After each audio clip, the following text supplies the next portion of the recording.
ವಾಹಿನಿಗೆ ಸ್ವಾಗತ. ನಾನು ಸಿಂಚನಾ. ಎಂದಿನಂತೆ ಇವತ್ತು ಕೂಡ 5 ಪ್ರಮುಖ ಸುದ್ದಿಗಳಿವೆ.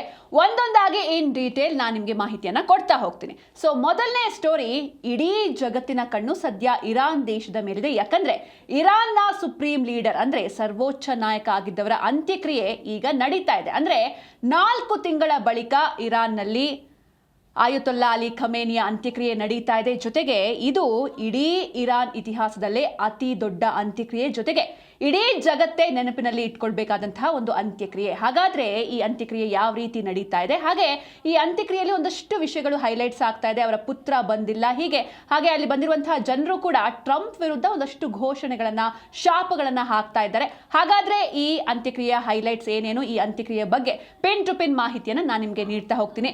ಇದೇ ಜಿಕ್ರಡಾ ನ್ಯೂಸ್ DNA ಮೊದಲನೇ story, Iran supreme leader Ayatollah Ali Khamenei ಅಂತ್ಯಕ್ರಿಯೆ.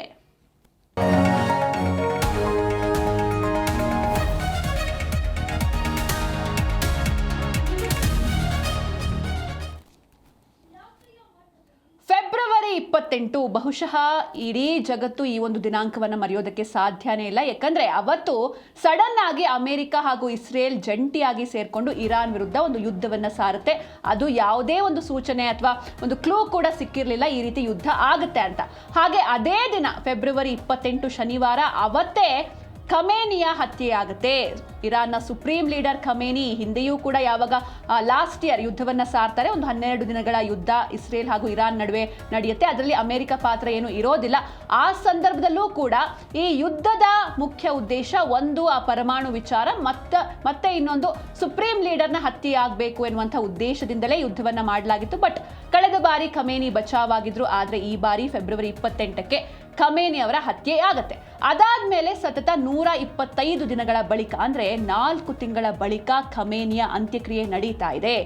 ಅಂದ್ರೆ ಒಂದಷ್ಟು ಸೆಕ್ಯೂರಿಟಿ ರೀಸನ್ಸ್, ಒಂದಷ್ಟು ರೀಸನ್ಸ್ಗಳಿದೆ. ಸೆಕ್ಯೂರಿಟಿ ಪರ್ಪಸ್ ಆಗಿರ್ಬೋದು, ಹಾಗೆ ಈ ಮೊಹರಂ ತಿಂಗಳು ಅಂತ ಆಗಿರ್ಬೋದು, ಹಾಗೆ ಒಂದಷ್ಟು ಕಾರ್ಯಕ್ರಮಗಳಿರುತ್ತೆ, ಪರೇಡ್ ಇರುತ್ತೆ, ಎಲ್ಲವೂ ಇರುತ್ತೆ. ಹೀಗಾಗಿ ಟೈಮ್ ಬೇಕಾಗುತ್ತೆ ಆ ವ್ಯವಸ್ಥೆಗೆ ಎನ್ನುವಂಥ ರೀಸನ್ಸ್ನ ಕೊಟ್ಟು 4 ತಿಂಗಳ ಬಳಿಕ ಕೊನೆಗೂ ಈಗ ಮೊನ್ನೆ ಶನಿವಾರದಿಂದ ಈ ಅಂತ್ಯಕ್ರಿಯೆ ಆರಂಭವಾಗಿದೆ. ನಾಡಿದ್ದು ಗುರುವಾರ ಜುಲೈ 9ಕ್ಕೆ ಎಲ್ಲವೂ ಕೂಡ ಮುಗಿದು ಹೋಗುತ್ತೆ, ಅಂದ್ರೆ ದಫನ್ ಮಾಡ್ತಾರೆ. ಆದ್ರೆ ಈ ಅಂತ್ಯಕ್ರಿಯೆಯಲ್ಲಿ ಒಂದಷ್ಟು ದೃಶ್ಯಗಳು ನೀವು ಸೋಷಿಯಲ್ ಮೀಡಿಯಾದಲ್ಲಿ ನೋಡ್ತಾ ಇರ್ಬೋದು, ಅಥವಾ ತೆರೆ ಮೇಲೆ ನೋಡ್ತಾ ಇರ್ಬೋದು.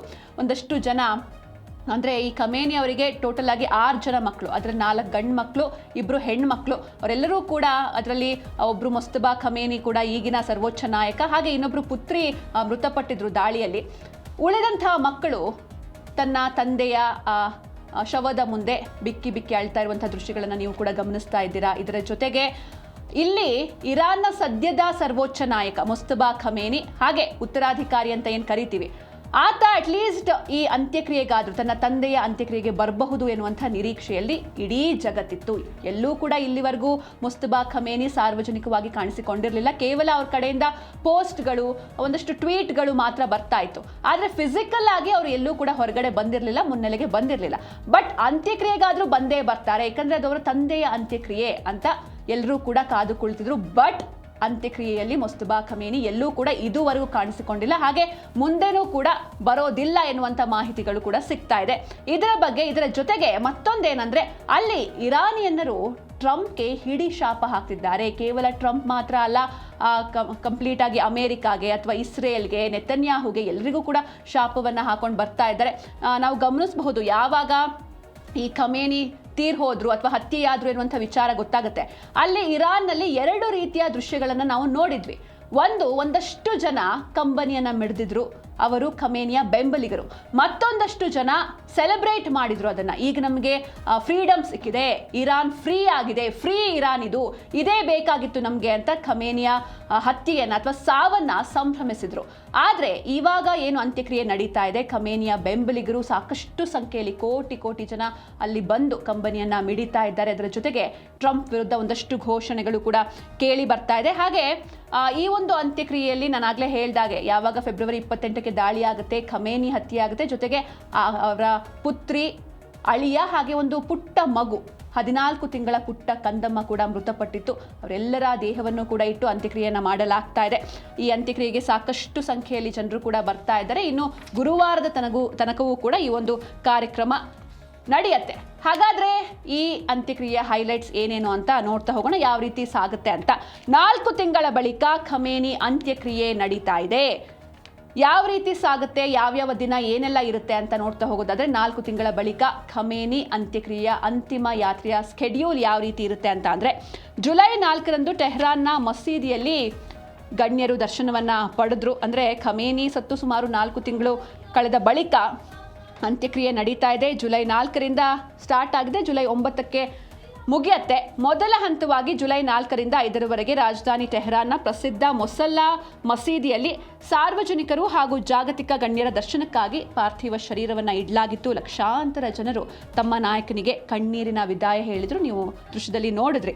ಇನ್ನು ಇವತ್ತು ಟೆಹರಾನ್ ನಗರದ ಬೀದಿಗಳಲ್ಲಿ ಬೃಹತ್ ಶೋಕಯಾತ್ರೆಗೆ ಚಾಲನೆಯನ್ನ ನೀಡಲಾಯಿತು. ಇಡೀ ನಗರವೇ ಕಪ್ಪು ಉಡುಪನ್ನ ಧರಿಸಿ ರಸ್ತೆಗೆ ಇಳಿದಿದ್ರು. ಇರಾನ್ನ ಇಸ್ಲಾಮಿಕ್ ಕ್ರಾಂತಿಕಾರಿ ಪಡೆಗಳು ಕೂಡ ಅಲ್ಲಿ ಬಿಗಿ ಸೆಕ್ಯೂರಿಟಿಯನ್ನ ನೀಡಿದ್ವು.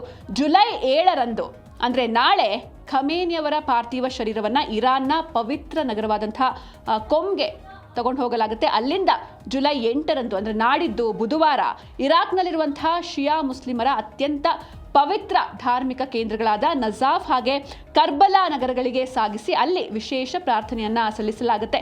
ಇನ್ನು ಅಂತಿಮವಾಗಿ ಜುಲೈ 9ರಂದು ಅಂದರೆ ಗುರುವಾರದಂದು ಅಲಿ ಖಮೇನಿಯವರ ಜನ್ಮಸ್ಥಳ ಮಶಾದ್ ನಗರ ಏನಿದೆ, ಮಶಾದ್ ನಗರದ ಇಮಾಮ್ ರೆಜಾ ದರ್ಗಾದಲ್ಲಿ ಸಕಲ ಸರ್ಕಾರಿ ಗೌರವಗಳೊಂದಿಗೆ ಈ ದಫನ್ ಏನು ಮಾಡ್ತಾರೆ ಅದನ್ನು ನೆರವೇರಿಸ್ತಾರೆ. ಇದು ಇರಾನ್ ಇತಿಹಾಸದಲ್ಲೇ ಅತ್ಯಂತ ದೊಡ್ಡ ಅಂತ್ಯಕ್ರಿಯೆ ಇದಾಗಿದ್ದು, ವಿಶ್ವದ 30ಕ್ಕೂ ಹೆಚ್ಚು ದೇಶಗಳ ಪ್ರತಿನಿಧಿಗಳು ಈ 6 ದಿನಗಳ ಕಾರ್ಯಕ್ರಮದಲ್ಲಿ ಭಾಗಿಯಾಗ್ತಿದ್ದಾರೆ. ಹೀಗಾಗಿ ನಾನಾಗಲೇ ಹೇಳಿದಾಗೆ ಇದು ಇರಾನ್ ಇತಿಹಾಸದಲ್ಲೇ ಅತಿ ದೊಡ್ಡ ಅಂತ್ಯಕ್ರಿಯೆ. ಹಾಗೆ ನಾನಾಗಲೇ ಹೇಳಿದೆ, ಖಮೇನಿ ಅವರಿಗೆ ಟೋಟಲ್ ಆಗಿ 6 ಜನ ಮಕ್ಕಳಿರ್ತಾರೆ. ಅದರಲ್ಲಿ 4 ಗಂಡು ಹಾಗೆ 2 ಹೆಣ್ಣು ಮಕ್ಕಳು. ಮುಖ್ಯವಾಗಿ ಈ ಒಂದು ಅಂತ್ಯಕ್ರಿಯೆಗೆ 3 ಗಂಡು ಮಕ್ಕಳು ಬಂದಿರ್ತಾರೆ. ಆಬ್ವಿಯಸ್ಲಿ ತಂದೆ ತೀರ್ ಹೋಗಿದ್ದಾರೆ ಅಂದಾಗ ತಂದೆಯ ಶವದ ಮುಂದೆ 3 ಪುತ್ರರು ಕೂಡ ಒಂದು ಕಣ್ಣೀರಿನ ವಿದಾಯವನ್ನು ಸೂಚಿಸಿದ್ದಾರೆ. ಖಮೇನಿ ಮೃತದೇಹದ ಮುಂದೆ ಮಕ್ಕಳು ಕಣ್ಣೀರನ್ನು ಇಟ್ಟಿದ್ದಾರೆ. ತಂದೆಯ ಅಂತಿಮ ದರ್ಶನವನ್ನು ಪಡೆದಿದ್ದಾರೆ 3 ಗಂಡು ಮಕ್ಕಳು. ಮೊಸ್ತಫಾ, ಮೇಸಾಮ್ ಮತ್ತು ಮಸೂದ್ ಖಮೇನಿ ಬಂದಿದ್ರು. ತಂದೆಯ ಶವದ ಮುಂದೆ ದುಃಖ ತಪ್ತರಾಗಿ ಕಣ್ಣೀರನ್ನು ಹಾಕಿದ್ದಾರೆ. ಟೆಹರಾನ್ ನಗರದ ಮೆರವಣಿಗೆ ವೇಳೆ ಅಂತಿಮ ದರ್ಶನವನ್ನು ಇವರು ಪಡೆದಿದ್ದಾರೆ. ಅಮೆರಿಕ ಹಾಗೂ ಇಸ್ರೇಲ್ ಏನು ಜಂಟಿಯಾಗಿ ದಾಳಿಯನ್ನು ನಡೆಸಿತು, ಇದರಲ್ಲಿ ಸರ್ವೋಚ್ಚ ನಾಯಕನಾಗಿದ್ದಂತಹ ಖಮೇನಿ ಮೃತಪಟ್ಟಿದ್ರು. 4 ತಿಂಗಳ ಬಳಿಕ ಅವರ ಅಂತ್ಯಕ್ರಿಯೆ ಅಥವಾ ಅಂತಿಮ ದರ್ಶನ ಎಲ್ಲವೂ ಕೂಡ ವ್ಯವಸ್ಥೆ ಆಗಿದೆ, ನಡೀತಾ ಇದೆ. ಹೀಗಾಗಿ ಖಮೇನಿಯ 3 ಪುತ್ರರು ಹಾಗೆ ಇರಾನ್ ಅಧ್ಯಕ್ಷರು ಸೇರಿದಂತೆ ಲಕ್ಷಾಂತರ ಜನಸ್ತೋಮ ಈ ಒಂದು ಅಂತಿಮ ದರ್ಶನದಲ್ಲಿ ಭಾಗಿಯಾಗಿದ್ರು. ಭಾನುವಾರ ನಿನ್ನೆ ನಡೆದಂತಹ ಖಮೇನಿಯ ಅಂತಿಮ ದರ್ಶನದ ಪ್ರಕ್ರಿಯೆಯಲ್ಲಿ ದರ್ಶನ ಪಡೆಯೋದಕ್ಕೆ ಮಕ್ಕಳಾದಂತಹ ಮೊಸ್ತಫಾ ಬೇರೆ, ಮೊಸ್ದಬಾ ಬೇರೆ, ಮೊಸ್ತಫಾ, ಮೇಸಾಮ್ ಮತ್ತು ಮಸೂದ್ ಖಮೇನಿ ಬಂದು ತಂದೆಯ ಶವದ ಮುಂದೆ ದುಃಖ ತಪ್ತರಾಗಿ ಕಣ್ಣೀರನ್ನು ಸುರಿಸಿದ್ದಾರೆ. ಹಾಗೆ ವೈಮಾನಿಕ ದಾಳಿಯಲ್ಲಿ ಖಮೇನಿ ಹಾಗೆ ಅವರ ಮಕ್ಕಳು, ಪುತ್ರಿ ಹಾಗೆ ಮೊಮ್ಮಗಳು ಸೇರಿದಂತೆ ಕುಟುಂಬದ ಪ್ರಮುಖರು ಪ್ರಾಣವನ್ನು ಕಳೆದುಕೊಂಡಿದ್ರು. ತಮ್ಮ ತಂದೆ ಹಾಗೂ ಆ ಮುದ್ದು ಮಗು ಏನಿತ್ತು, ಕೇವಲ 14 ತಿಂಗಳ ಪುಟ್ಟ ಕಂದಮ್ಮ, ಅವರನ್ನು ಕಳೆದುಕೊಂಡ ನೋವು ಮತ್ತು ಆಕ್ರಂದನ ಏನಿತ್ತು ಎಲ್ಲರಲ್ಲೂ ಕೂಡ ಎದ್ದು ಕಾಣ್ತಾ ಇತ್ತು. ಹೀಗಾಗಿ ಒಂದು ರೀತಿ ಶೋಕದ ವಾತಾವರಣ ಇರಾನ್ನಲ್ಲಿ. ಒಂದಷ್ಟು ಜನ ಖಮೇನಿಯನ್ನು ಹೇಟ್ ಮಾಡ್ತಾ ಇದ್ರೆ ಅವರನ್ನು ಫಾಲೋ ಮಾಡ್ತಿದ್ದಂಥವರು ತುಂಬ ಜನ ಇದ್ದರು. ಅವರೆಲ್ಲರೂ ಕೂಡ ತಮ್ಮ ನೆಚ್ಚಿನ ನಾಯಕನ ಅಗಲಿಕೆಗೆ ಅಥವಾ ಅಂತಿಮ ದರ್ಶನದ ಸಮಯದಲ್ಲಿ ಸಾಕಷ್ಟು ಆಕ್ರಂದನವನ್ನು ವ್ಯಕ್ತಪಡಿಸಿದ್ದಾರೆ. ಆದರೆ ಇದೆಲ್ಲದರ ನಡುವೆ ನಾನಾಗಲೇ ಹೇಳಿದೆ 3 ಪುತ್ರರು ತಂದೆಯ ಅಂತಿಮ ದರ್ಶನವನ್ನು ಪಡೆದ್ರು ಅಂತ. ಆದರೆ ಇದರಲ್ಲಿ ಪ್ರಮುಖವಾಗಿ ಇಡೀ ಜಗತ್ತೇ ಕಾದು ಕುಳಿತಿದ್ದು ಮೊಸ್ತಬಾ ಬರ್ತಾರೆ. ಅಟ್ಲೀಸ್ಟ್ ಈ ಯುದ್ಧ ಶುರುವಾಗಿ 4 ತಿಂಗಳಾಯಿತು, ಇಲ್ಲಿವರೆಗೂ ಅವರ ಸುಳಿವೇ ಇರಲಿಲ್ಲ. ಈಗಲಾದರೂ ಅವರು ಬದುಕಿದ್ದಾರಾ ಇಲ್ವಾ, ಎಲ್ಲದಕ್ಕೂ ಕೂಡ ಒಂದು ಉತ್ತರ ಸಿಗುತ್ತೆ ಅಂತ ಇಡೀ ಜಗತ್ತು ಕಾದು ಕುಳಿತಿತ್ತು. ಆದರೆ ಮೊಸ್ತಬಾ ಕೊನೆಗೂ ಬರಲೇ ಇಲ್ಲ. ಹಾಗಾದರೆ ಮೊಸ್ತಬಾ ಖಮೇನಿ ಗೈರಾಗಿದ್ದು ಯಾಕೆ ಅಂತ ನೋಡ್ತಾ ಹೋಗೋಣ. ಖಮೇನಿ ಅಂತಿಮ ದರ್ಶನಕ್ಕೆ ಉತ್ತರಾಧಿಕಾರಿ ಮೊಸ್ತಬಾ ಬಂದಿಲ್ಲ. ಜೊತೆಗೆ ಖಮೇನಿಯ ಉತ್ತರಾಧಿಕಾರಿ ಹಾಗೆ ಇರಾನ್ನ ಪ್ರಸ್ತುತ ಸರ್ವೋಚ್ಚ ನಾಯಕ ಇವರು. ನಿಜಕ್ಕೂ ಇವರ ಆಬ್ಸೆನ್ಸ್ ಏನಿತ್ತು ಇದು ನೆರೆದಿದ್ದ ಜನರಿಗೆ ಹಾಗೂ ಇಡೀ ಪ್ರಪಂಚಕ್ಕೆ ಶಾಕ್ ನೀಡಿದೆ. ತಂದೆಯ ಶವವನ್ನು ನೋಡೋದಕ್ಕೆ ಸಾಧ್ಯವಾಗದ ಯಾವ ಪರಿಸ್ಥಿತಿಯಲ್ಲಿ ಮೊಸ್ತಬಾ ಇದ್ದಾರೆ ಅನ್ನೋದು ಸದ್ಯದ $1 ಮಿಲಿಯನ್ ಪ್ರಶ್ನೆ. ಆದರೆ ಈ ಬಗ್ಗೆ ಯಾವುದೇ ಸ್ಪಷ್ಟ ಉತ್ತರ ಇಲ್ಲಿವರೆಗೂ ಕೂಡ ಹೊರಬಂದಿಲ್ಲ. ಮಾರ್ಚ್ನಲ್ಲಿ ತಮ್ಮ ತಂದೆಯ ನಂತರ ಇರಾನ್ನ ಸರ್ವೋಚ್ಚ ನಾಯಕರಾಗಿ ಇವರು ಅಧಿಕಾರವನ್ನು ವಹಿಸ್ಕೊಳ್ತಾರೆ ಮೊಸ್ತಬಾ ಖಮೇನಿ. ಆದರೆ ಅಲ್ಲಿಂದ ಇಲ್ಲಿವರೆಗೂ ಸಾರ್ವಜನಿಕವಾಗಿ ಅವರು ಎಲ್ಲೂ ಕೂಡ ಕಾಣಿಸಿಕೊಂಡಿಲ್ಲ. ಯಾವಾಗ ಅವರು ನೇಮಕಾತಿ ಆದರೂ ಅವರನ್ನು ಸಾರ್ವಜನಿಕವಾಗಿ ನೋಡಲಾಗಿಲ್ಲ ಅಥವಾ ಅವರು ಕಾಣಿಸ್ಕೊಂಡಿಲ್ಲ. ಆದರೆ ಅಂತ್ಯಕ್ರಿಯೆಯ ಯಾವ ಕ್ರಿಯೆಗೆ ಮೊಸ್ತಬಾ ಹಾಜರಾಗ್ತಾರೆ ಎಂಬುದರ ಕುರಿತು ಇರಾನಿನ ಅಧಿಕಾರಿಗಳು ಇನ್ನೂ ಕೂಡ ಮೌನವಾಗಿದ್ದಾರೆ.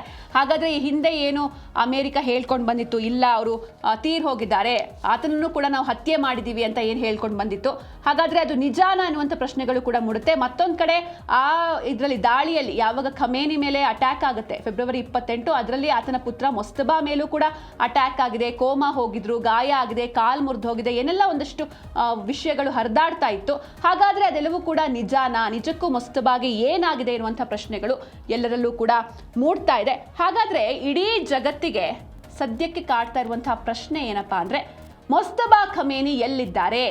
ಸುಪ್ರೀಂ ಲೀಡರ್, ಉತ್ತರಾಧಿಕಾರಿ, ಹೀಗಾಗಿ ಈ ಅಂತ್ಯಕ್ರಿಯೆಗೆ ಅವರು ಬರಲೇಬೇಕಾಗಿತ್ತು. ಆದರೆ ಬಂದಿಲ್ಲ ಅಂತ ಅಂದರೆ ನಿಜವಾಗಿಯೂ ಮೊಸ್ತಬಾ ಖಮೇನಿ ಬದುಕಿಲ್ವಾ ಎನ್ನುವಂತಹ ಪ್ರಶ್ನೆಗಳು ಮೂಡ್ತಾ ಇದೆ. ಹಾಗಾದರೆ ಅವರು ಆ ದಾಳಿಯಲ್ಲೇ ತೀರ್ ಹೋಗ್ಬಿಟ್ರಾ, ಅಥವಾ ದಾಳಿ ಆದಮೇಲೆ ಏನು ಅವ್ರಿಗೆ ಇಂಜುರಿ ಆಗಿತ್ತು ಅದಾದಮೇಲೆ ಅವರು ಚೇತರಿಸ್ಕೊಳ್ಳಿಲ್ವಾ, ಅದಾದಮೇಲೆ ಕೋಮಾ ಹೋದ್ರು ಅಂತ ಹೇಳಿದ್ರು, ಅವರು ಬದುಕೇ ಇಲ್ವಾ ಎನ್ನುವಂಥ ಪ್ರಶ್ನೆಗಳು ಮೂಡ್ತಾ ಇದೆ. ಖಮೇನಿ ಸಾವನ್ನಪ್ಪಿದ ದಾಳಿಯಲ್ಲಿ ಮೊಸ್ತಬಾಗೂ ಕೂಡ ಗಾಯ ಆಗಿತ್ತು.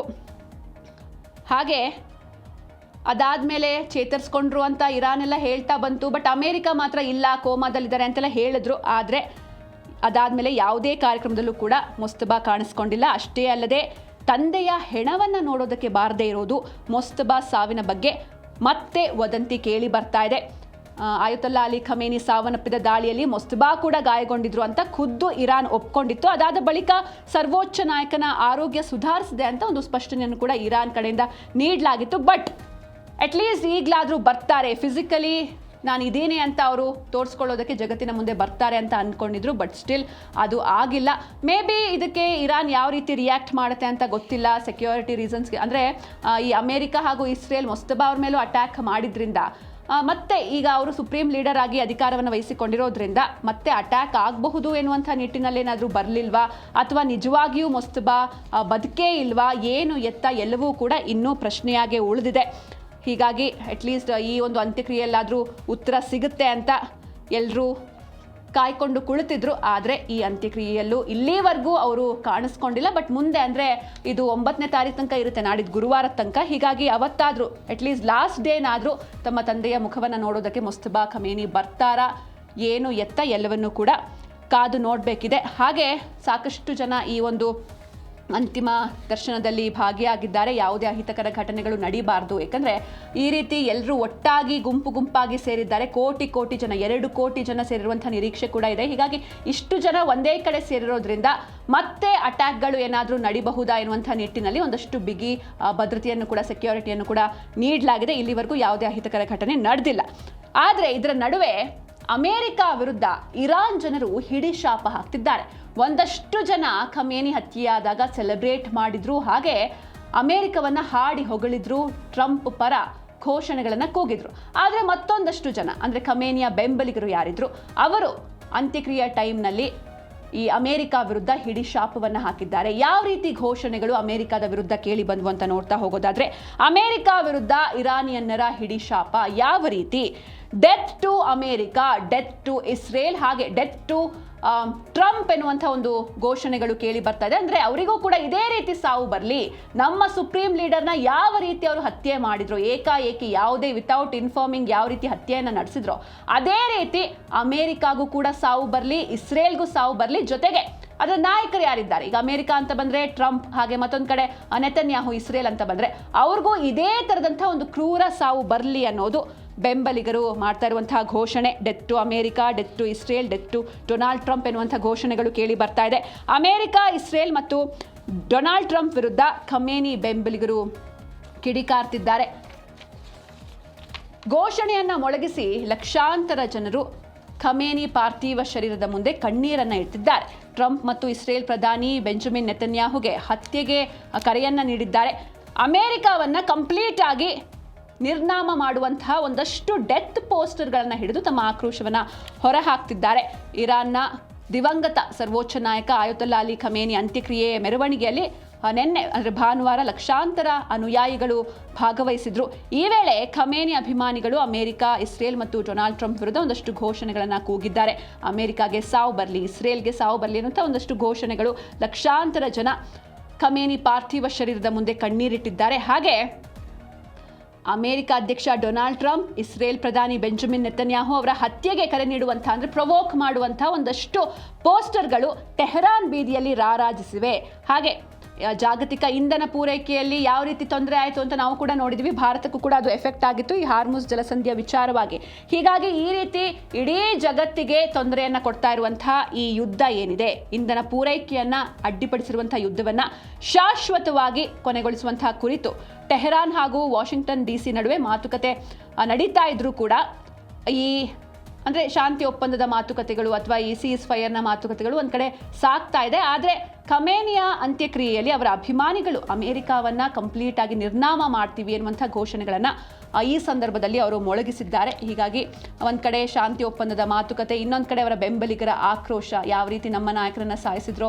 ಹಾಗೆ ಇದರಲ್ಲಿ ಮುಖ್ಯವಾಗಿ ಸಾಕಷ್ಟು ಜನರಿಗೆ ಬೇಜಾರಾದಂಥ ವಿಷಯ ಅಂತ ಅಂದರೆ ಆ ಪುಟ್ಟ ಅವರ ಖಮೇನಿಯ ಮೊಮ್ಮಗಳೇನಿದ್ಲು, 14 ತಿಂಗಳ ಪುಟ್ಟ ಮಗು, ಆ ಪುಟ್ಟ ಮಗುವಿನ ಶವ ಪೆಟ್ಟಿಗೆ, ಒಂದು ಪುಟ್ಟದಾದಂಥ ಪೆಟ್ಟಿಗೆಯನ್ನು ಇಟ್ಟಿರ್ತಾರೆ. ನೀವು ಎಲ್ಲ ದೃಶ್ಯದಲ್ಲಿ ನೋಡಿರ್ತೀರಾ. ಹಾಗೆ ಅದ್ರ ಮೇಲೆ ಆ ಮಗುವಿನ ಒಂದು ಮುದ್ದಾದ ಫೋಟೋ ಇರುತ್ತೆ, ಜೊತೆಗೆ ಒಂದು ಕಪ್ಪು ಬಟ್ಟೆಯನ್ನು ಹಾಕಲಾಗಿರುತ್ತೆ.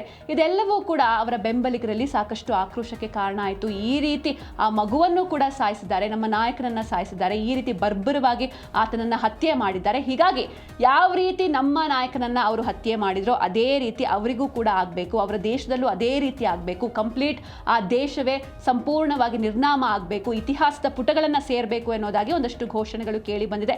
ಮತ್ತೊಂದು ಕಡೆ ಶಾಂತಿ ಮಾತುಕತೆ ಅದೆಲ್ಲವೂ ಕೂಡ ನಡೀತಾ ಇದೆ. ಹೀಗಾಗಿ ಮುಂದಿನ ದಿನಗಳಲ್ಲಿ ಏನೆಲ್ಲ ಆಗುತ್ತೆ, ಏನೆಲ್ಲ ಡೆವಲಪ್ಮೆಂಟ್ಸ್ ಆಗುತ್ತೆ ಎಲ್ಲವನ್ನು ಕೂಡ ಕಾದು ನೋಡಬೇಕಿದೆ. ಇದರ ಜೊತೆಗೆ ಈ ಸಂದರ್ಭದಲ್ಲಿ ಟ್ರಂಪ್ ಒಂದು ಸ್ಟೇಟ್ಮೆಂಟ್ ಕೊಟ್ಟಿದ್ದಾರೆ. ಟ್ರಂಪ್ ಗುಂಡೇಟು, ಅದಕ್ಕೆ ಇರಾನ್ ತಿರುಗೇಟನ್ನು ನೀಡಿದೆ. ಏನು ಸ್ಟೇಟ್ಮೆಂಟ್ ಅದು? ಒಂದು ಕಡೆ ಟ್ರಂಪ್ ಈ ಹಿಂದೆ ಹೇಳಿದ್ರು, ಈಗ ಅಲ್ಲಿ ಅಂತ್ಯಕ್ರಿಯೆ ನಡೀತಾ ಇದೆ ಇರಾನ್ನಲ್ಲಿ, ಹೀಗಾಗಿ ನಾವು ಇರಾನ್ಗೆ ಒಂದು ರೀತಿ ಯುದ್ಧದಿಂದ ರಜಾ ಕೊಟ್ಟಿದ್ದೀವಿ, ಅಲ್ಲಿ ಅಂತ್ಯಕ್ರಿಯೆ ಮುಗಿಲಿ ಅಂತ ನಾವು ಅವ್ರಿಗೆ ಟೈಮ್ ಕೊಟ್ಟಿದ್ದೀವಿ ಅನ್ನುವಂಥ ಒಂದು ಸ್ಟೇಟ್ಮೆಂಟ್ ಹೇಳಿದ್ರು. ಇದರ ಜೊತೆಗೆ ಇನ್ನೊಂದು ಬಲವಾದಂತಹ ಸ್ಟೇಟ್ಮೆಂಟ್ನ ಅಮೆರಿಕ ಅಧ್ಯಕ್ಷ ಡೊನಾಲ್ಡ್ ಟ್ರಂಪ್ ಹೇಳ್ತಾರೆ. ಒಂದು ರೀತಿ ಪ್ರವೋಕಿಂಗ್ ಸ್ಟೇಟ್ಮೆಂಟ್ ಅದು. ಅಂದರೆ ಟ್ರಂಪ್ ಅಂತ ಅಂದ್ರೇ ಹಾಗೆ ಬೇರೆಯವ್ರನ್ನ ಮಾತಲ್ಲೇ ಪ್ರವೋಕ್ ಮಾಡೋದು ಅವರ ಚಾಳಿ. ಈಗಲೂ ಕೂಡ ಅದನ್ನೇ ಅವರು ಕಂಟಿನ್ಯೂ ಮಾಡಿದ್ದಾರೆ. ಅಂದರೆ ಖಮೇನಿ ಅವರನ್ನು ನಾವು ಹತ್ಯೆ ಮಾಡಿದ್ವಲ್ವಾ, ಫೆಬ್ರವರಿ 28ಕ್ಕೆ ಯಾವಾಗ ಖಮೇನಿ ಹತ್ಯೆ ಆಗುತ್ತೆ, ಆಗ ಅಲ್ಲಿರುವಂಥ ಇರಾನ್ನ ಎಲ್ಲ ನಾಯಕರನ್ನು ನಾವು ಒಂದೇ ದಾಳಿಯಲ್ಲಿ ಬೇಕಾದರೆ ಮುಗಿಸಬಹುದಿತ್ತು, ಬಟ್ ನಾವು ಆ ಮನ್ಸು ಮಾಡಿಲ್ಲ ಅನ್ನೋದಾಗಿ ಒಂದು ರೀತಿ ಕೊಚ್ಕೊಳ್ಳುವಂಥ ಒಂದು ಸ್ಟೇಟ್ಮೆಂಟ್ ಇದು. ಒಂದೇ ಒಂದು ಗುಂಡಿನ ದಾಳಿಯ ಮೂಲಕ ಹತ್ಯೆ ಮಾಡುವಂಥ ಕೆಪಾಸಿಟಿ ಅಮೆರಿಕಾಗೆ ಇತ್ತು ಅಂತ ಡೊನಾಲ್ಡ್ ಟ್ರಂಪ್ ಹೇಳಿದ್ದಾರೆ. ಈ ರೀತಿಯಾದಂಥ ಸ್ಟೇಟ್ಮೆಂಟ್ ಈ ಸಮಯದಲ್ಲಿ ಟ್ರಂಪ್ ಕಡೆಯಿಂದ ಬಂದಿರುವಂಥದ್ದು. ಅಂದರೆ ಕೇವಲ ಖಮೇನಿ ಮಾತ್ರ ಅಲ್ಲ, ಎಲ್ಲ ನಾಯಕರನ್ನು ಕೂಡ ಒಂದೇ ದಾಳಿಯಲ್ಲಿ ನಾವು ಸಾಯಿಸಬಹುದಿತ್ತು, ಒಂದೇ ಒಂದು ಬುಲೆಟ್ನಿಂದ ನಾವು ಅಥವಾ ಒಂದೇ ಒಂದು ಗುಂಡಿನ ದಾಳಿಯ ಮೂಲಕ ಎಲ್ಲರನ್ನೂ ಸಾಯಿಸುವಂತಹ ಸಾಮರ್ಥ್ಯ ಅಮೆರಿಕಾಗೆ ಇತ್ತು ಅಂತ ಡೊನಾಲ್ಡ್ ಟ್ರಂಪ್ ಹೇಳಿದರು. ಆದರೆ ಇದಕ್ಕೆ ಇರಾನ್ ಕೂಡ ತಿರುಗೇಟು ನೀಡಿದೆ. ಏನಂತ ತಿರುಗೇಟು ನೀಡಿದೆ ಅಂತ ಅಂದರೆ ಇದು ಅರ್ಮೇನಿಯಾದಲ್ಲಿರುವಂಥ ಇರಾನ್ ರಾಯಭಾರ ಕಚೇರಿ ಇದಕ್ಕೆ ರಿಯಾಕ್ಟ್ ಮಾಡಿದೆ.